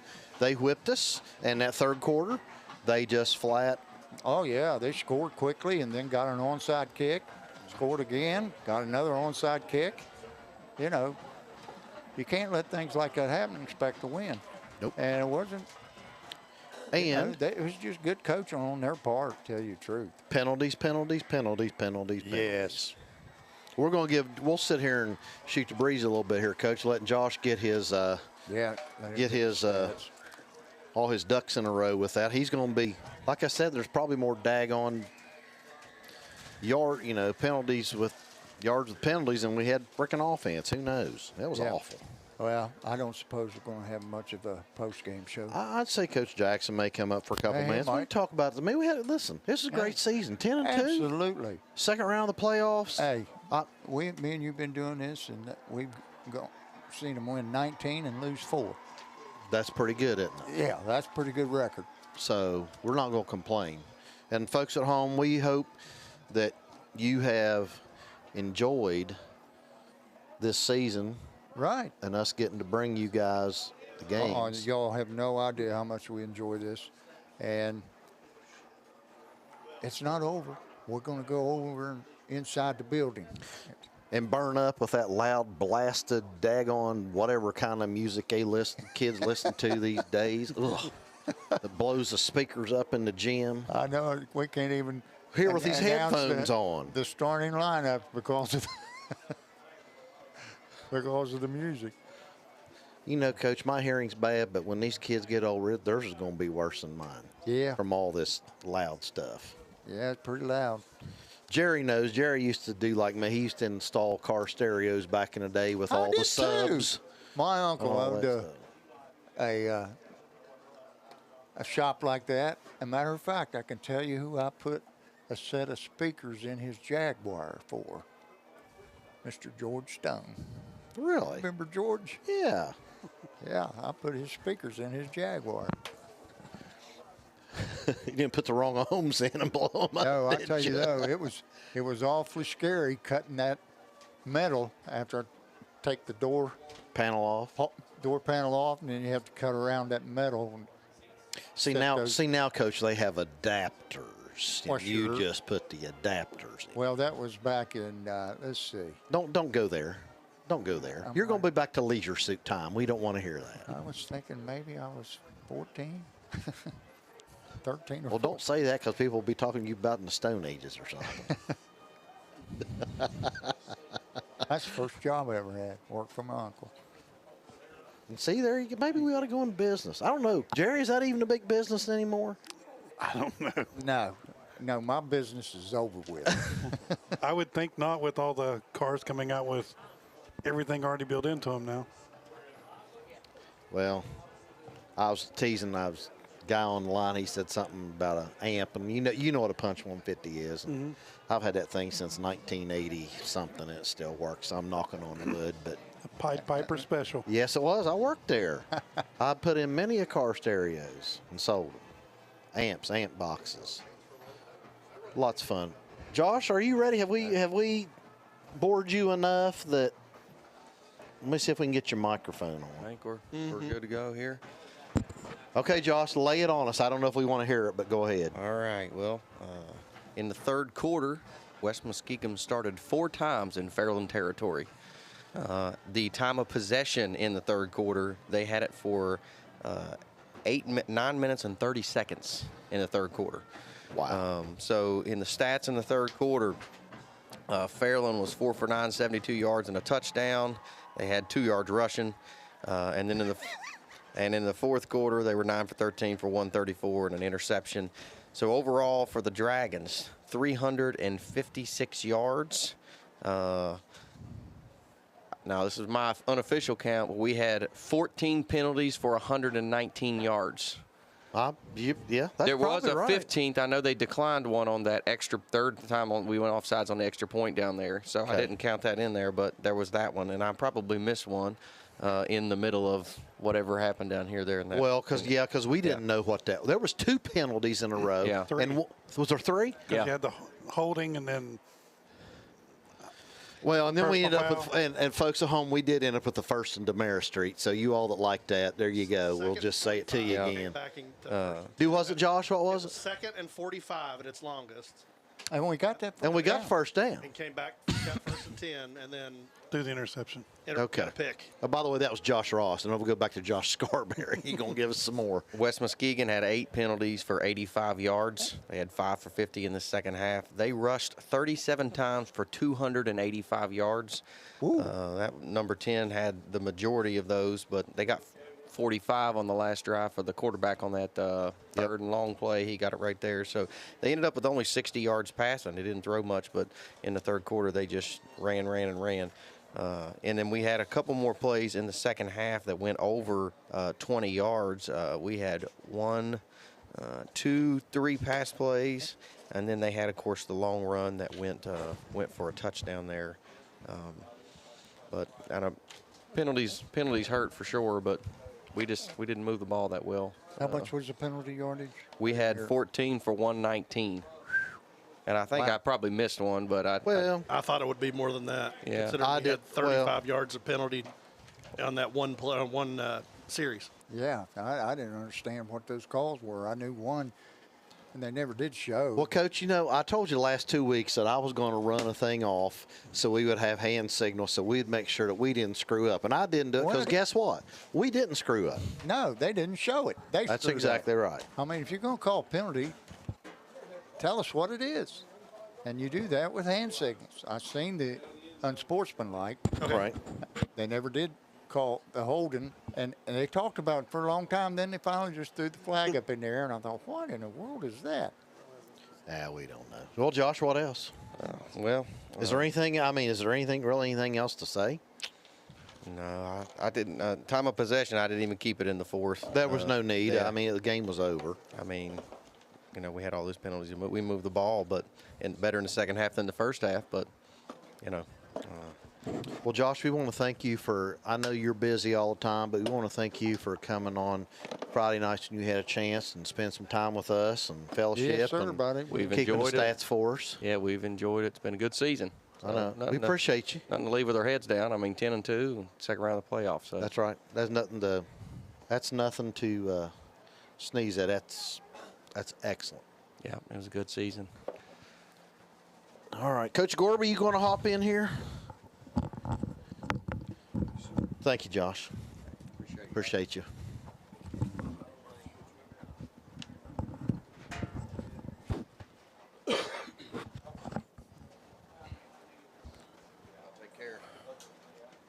Thanks so much. Well, look at there. Gorby's feed, hay, and straw. How appropriate. That's right, it is, isn't it? Hey, remind me to tell you something off there when we get off here. It's funny. Guys, first of all, I want to come on. Dragon Nation, we appreciate you so much. it's not how you wanted your season to end, but 10 wins throughout the year, 10-2, great season. The senior class, 15, 16, 17-year-old guys, or 15, 16, 17 guys, how many of them there is in this senior class. One of the most winningest classes in school history. I thought they weren't. Has the most, has the most 15. wins. There's at least 15. Yeah, has the most wins in school history for a group. Conference championship, first time since 2013. Been to the playoffs, I believe, all 4 years that they were in school. Just crazy accomplishments. I'm so proud of them. I couldn't begin to express the pride that is felt from myself and from the athletic department for these young men, but your heart also aches for them because this is not what they wanted, the way they wanted to end. But I'm proud of them. I'm proud of everybody here in Dragon Nation, our band, our cheerleaders, our majorettes, our auxiliary squad, everything. Thank you so much for a great year, great fall. All of our programs were very, very successful, and we couldn't do it without the great coaches, the great administrators, the parents, everybody in Dragon Nation. We thank you so much. We appreciate it.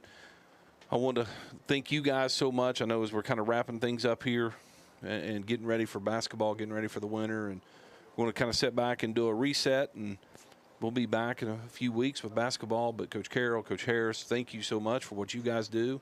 This is all volunteer time, and you guys come up here every Friday night and do an amazing job and do everything for us. Jerry, Doug, again, you guys.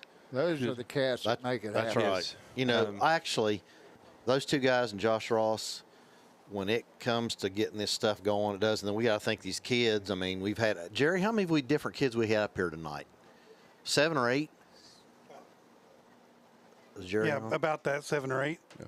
I don't know how many times I've said it, Coach. Well, Jeremiah's they up here make now. us happen. Me and you, we just sit down and talk. That's right. That's right. And I kind of left Josh out there for a reason. I wanted to single him out. Today alone, I called him when he's getting out of work. We've got the bridge situation going on here. I called Josh. I said, listen, I need 5 fuses from State Electric. Where are you at? He said, I'm leaving the hospital right now. He down, paid for the fuses, brings them to me. We get him in, goes home, changes. He's back here. He's helping you guys get set up. He's taking care of the huddle stuff. He's running the scoreboard. You do not realize how important this guy is to not only me as my brother-in-law, but to this community and to this program and to the athletic department. Everything he does for me, and he just, anytime I ask, what do you need? Let's do it. Let's get it done. I appreciate it. He is the epitome of the guy behind the scenes. Yes, yes, he is. Yes, I mean, he he does I so got a much. huge head already. You never see it. It's hard to find hats, guys.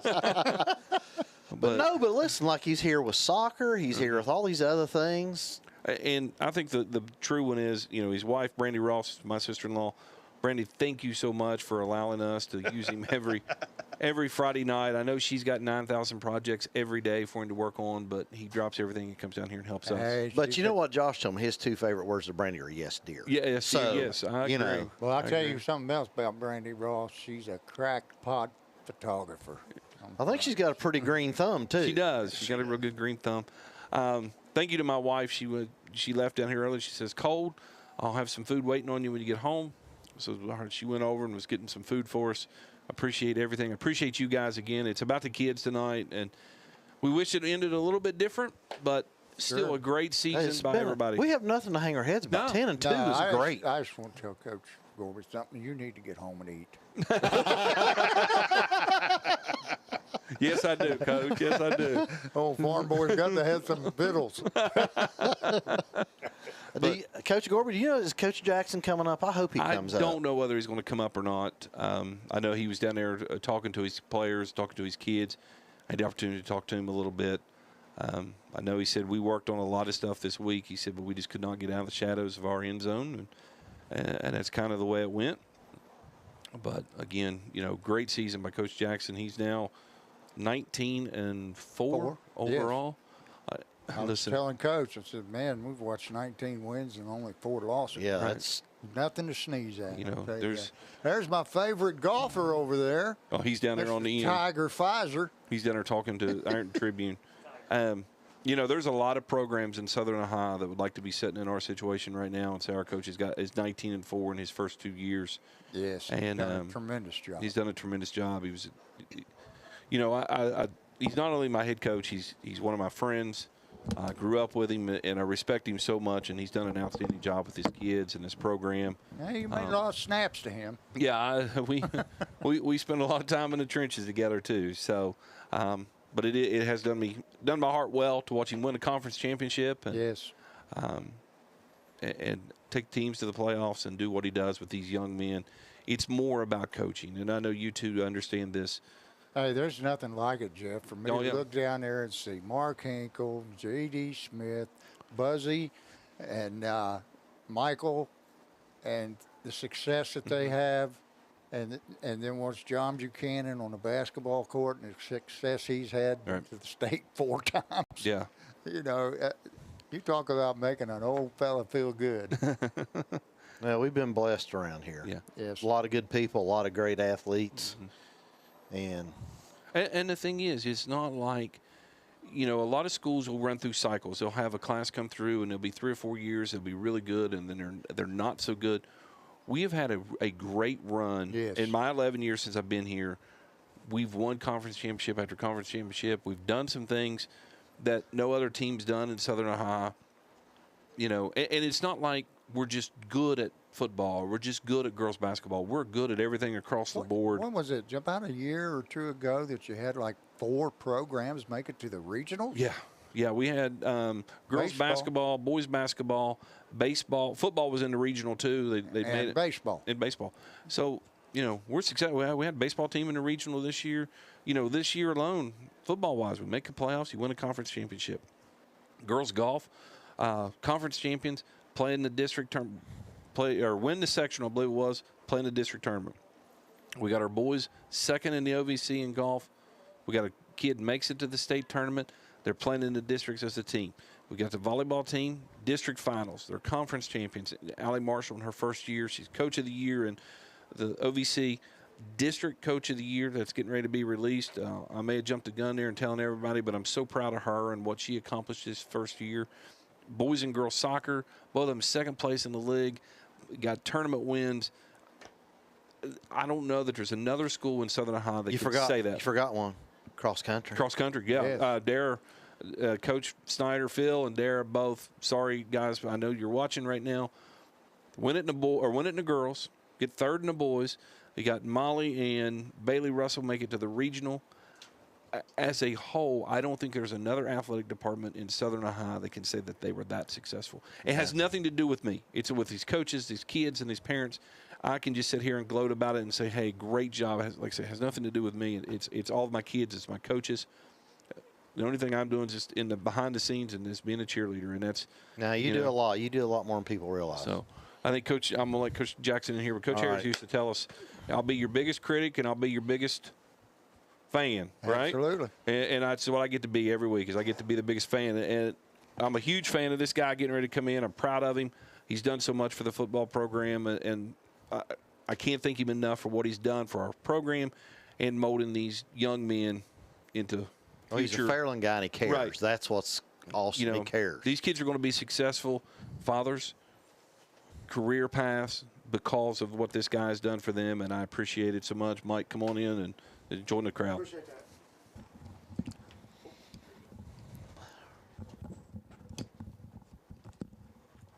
10-2, Bubby. Great season. I don't care what anybody says. Hey, better head up, brother. Thanks for them kind words there. Come in here and that's, you know, you all know that's why we love the game, but you want to see them guys be successful in life, and that's why I told them right there. You know, they always have a special place in my heart.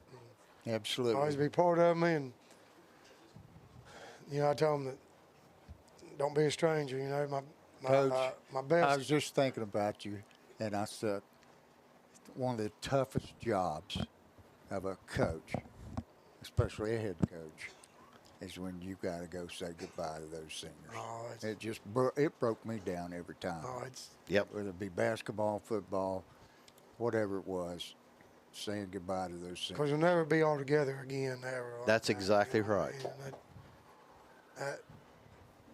that hurts. And like we say, man, the losses hurt worse than you enjoy the wins. I think I try to enjoy the wins, but Yeah, I agree with that. You're right.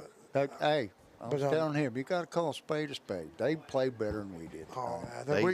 They had, they got the big play in the first half. They scored on. Our defense played good. We just gave up that one big play in the first half, and then I think it was the second, third play of the second half. I don't know, that drive and get down the field. And those onside kicks. Mike, they had the ball over. Was it 9 minutes? Was it 9 minutes and 30 seconds of the third quarter? 9:25 of the third quarter. And we know, like, that guy had a good kicker.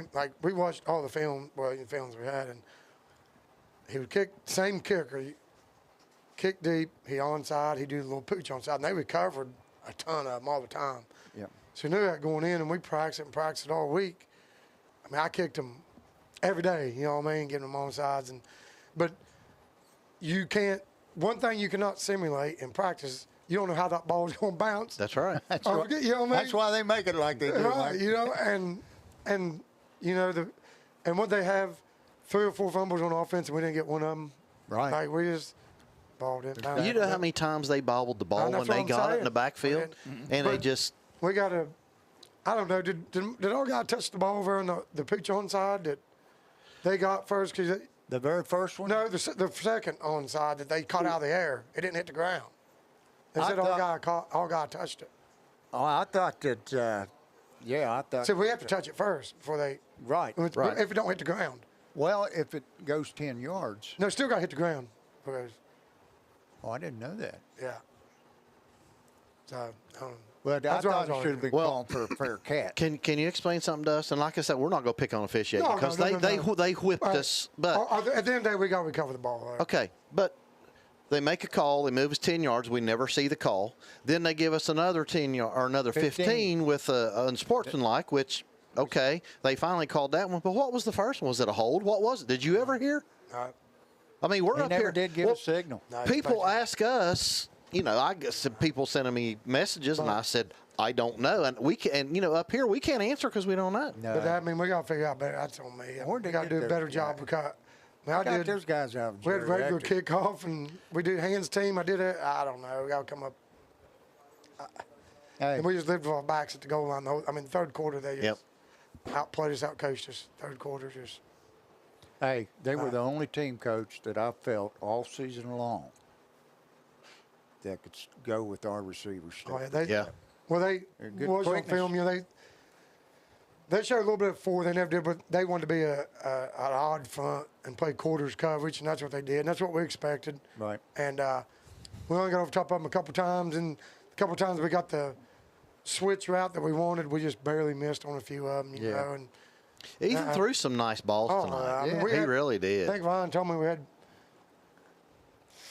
almost 400 yards of offense, but only 7 points. You can't take a touchdown off the clock, off the scoreboard there in the first half. That hurt. But, I told Coach, I said, the thing that'll make a difference in this game was what did I tell you, Coach? He said penalties and turnovers. And then, when we let that third quarter whip us there a little bit and couldn't get out of there, and then our guys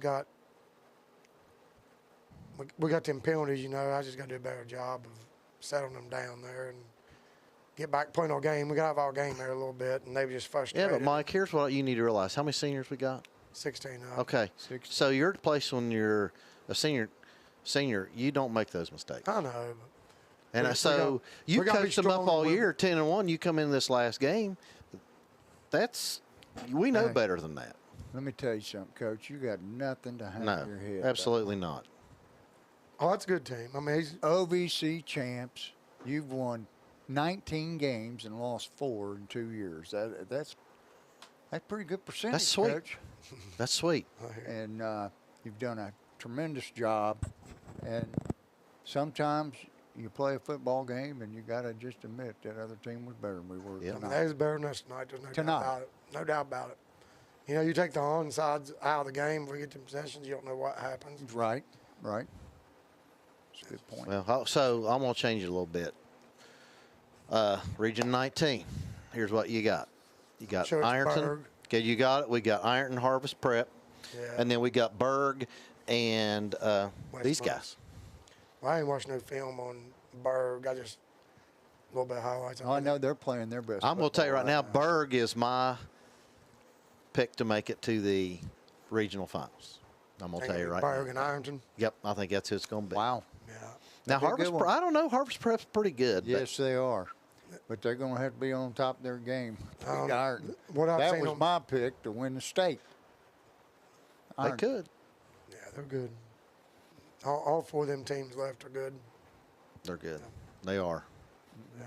But I think it'll be Berg and Ironton in the How'd finals. Rock Hill do tonight? They got beat by 20 or something, wasn't it? Rock Hill. Yeah, They were Jerry's down got 56 to 20. Was that what? Yeah, it was 30, I know, 36. Yeah, so. I hate that ain't no OVC teams left in. No, Well, Portsmouth's but getting listen, thrashed. OVC teams are represented well. Had 3 make Absolutely. there. And How we, many did we have in there? 3. Fairland, Rock Hill, Chesapeake, Cold Grove. Chesapeake, Cold Grove, Portsmouth. So Portsmouth. 5 That's 5 teams out of what, 7? 8, Yeah. 7. 7. Yeah. Yeah. Yeah, it was South Point and Gallia, not Gallia didn't make it. Right. That's pretty daggone good, guys. Yes, it is. It's a good conference. Yeah, it's that Berg West must be a good game, I think. I think it'd be a good game because the little bit I did see on Berg, and I could just been the personnel for that game that I saw a couple weeks ago, just watching, like, it seemed like his defense had some dudes, some big dudes. He's got a few dudes, like about 300 pounds. And, but when it's passing situation, Brings his radar guys in and. But that West must will bounce like us. So, what's he going to do there? Right. Because they'll bounce. They're 50-50 just like we are. So that's That going to be tough. quarterback was a nice quarterback. Oh, yeah, He had good feet and ran well. He ran threw well, nice threw the ball good. Yeah, like I said, we felt like, they was an athletic team of tall receivers like us. You know what I mean? So, Hey, it was like 2 of the same team playing each yeah. other. Yeah. I agree. He's got. Coach, They got what he make I the do plays. have one really good thing I need to report to you. What's that? I saw your wife out there at halftime. She told me she's going to call me on Hot Dog Day. Hey, on talking about hot dogs, I mean, I need to thank Camden Corner. Yes. Yesterday at Feed the Team, Oh, they that- brought donuts for Feed the Team. We had breakfast yesterday and they brought donuts, but there was a box there of the hot dogs, had my name on it.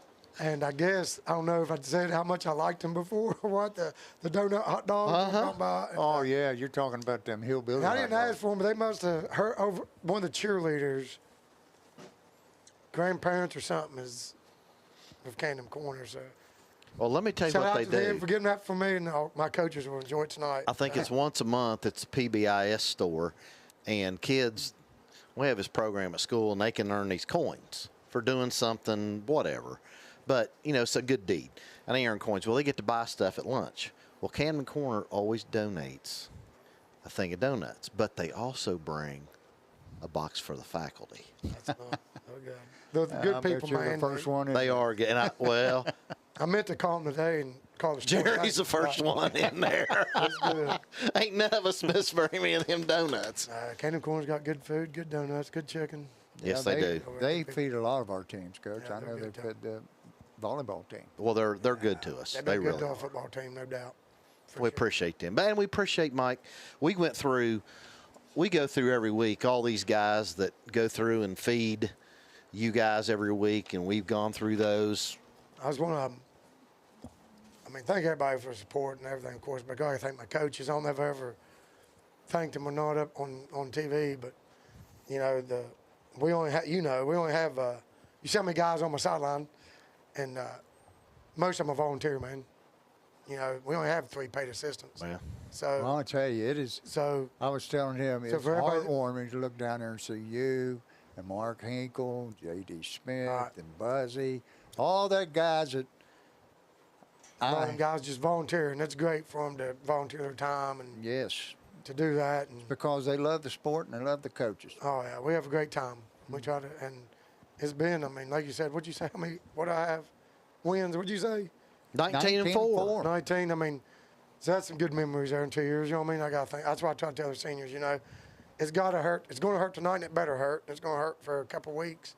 Sure. But I hope you look back and enjoyed the ride, enjoyed the jump when you look back. Is this group the winningest group now? Yeah. We've been doing it every year. Like J.D. Brumfield's group tied it.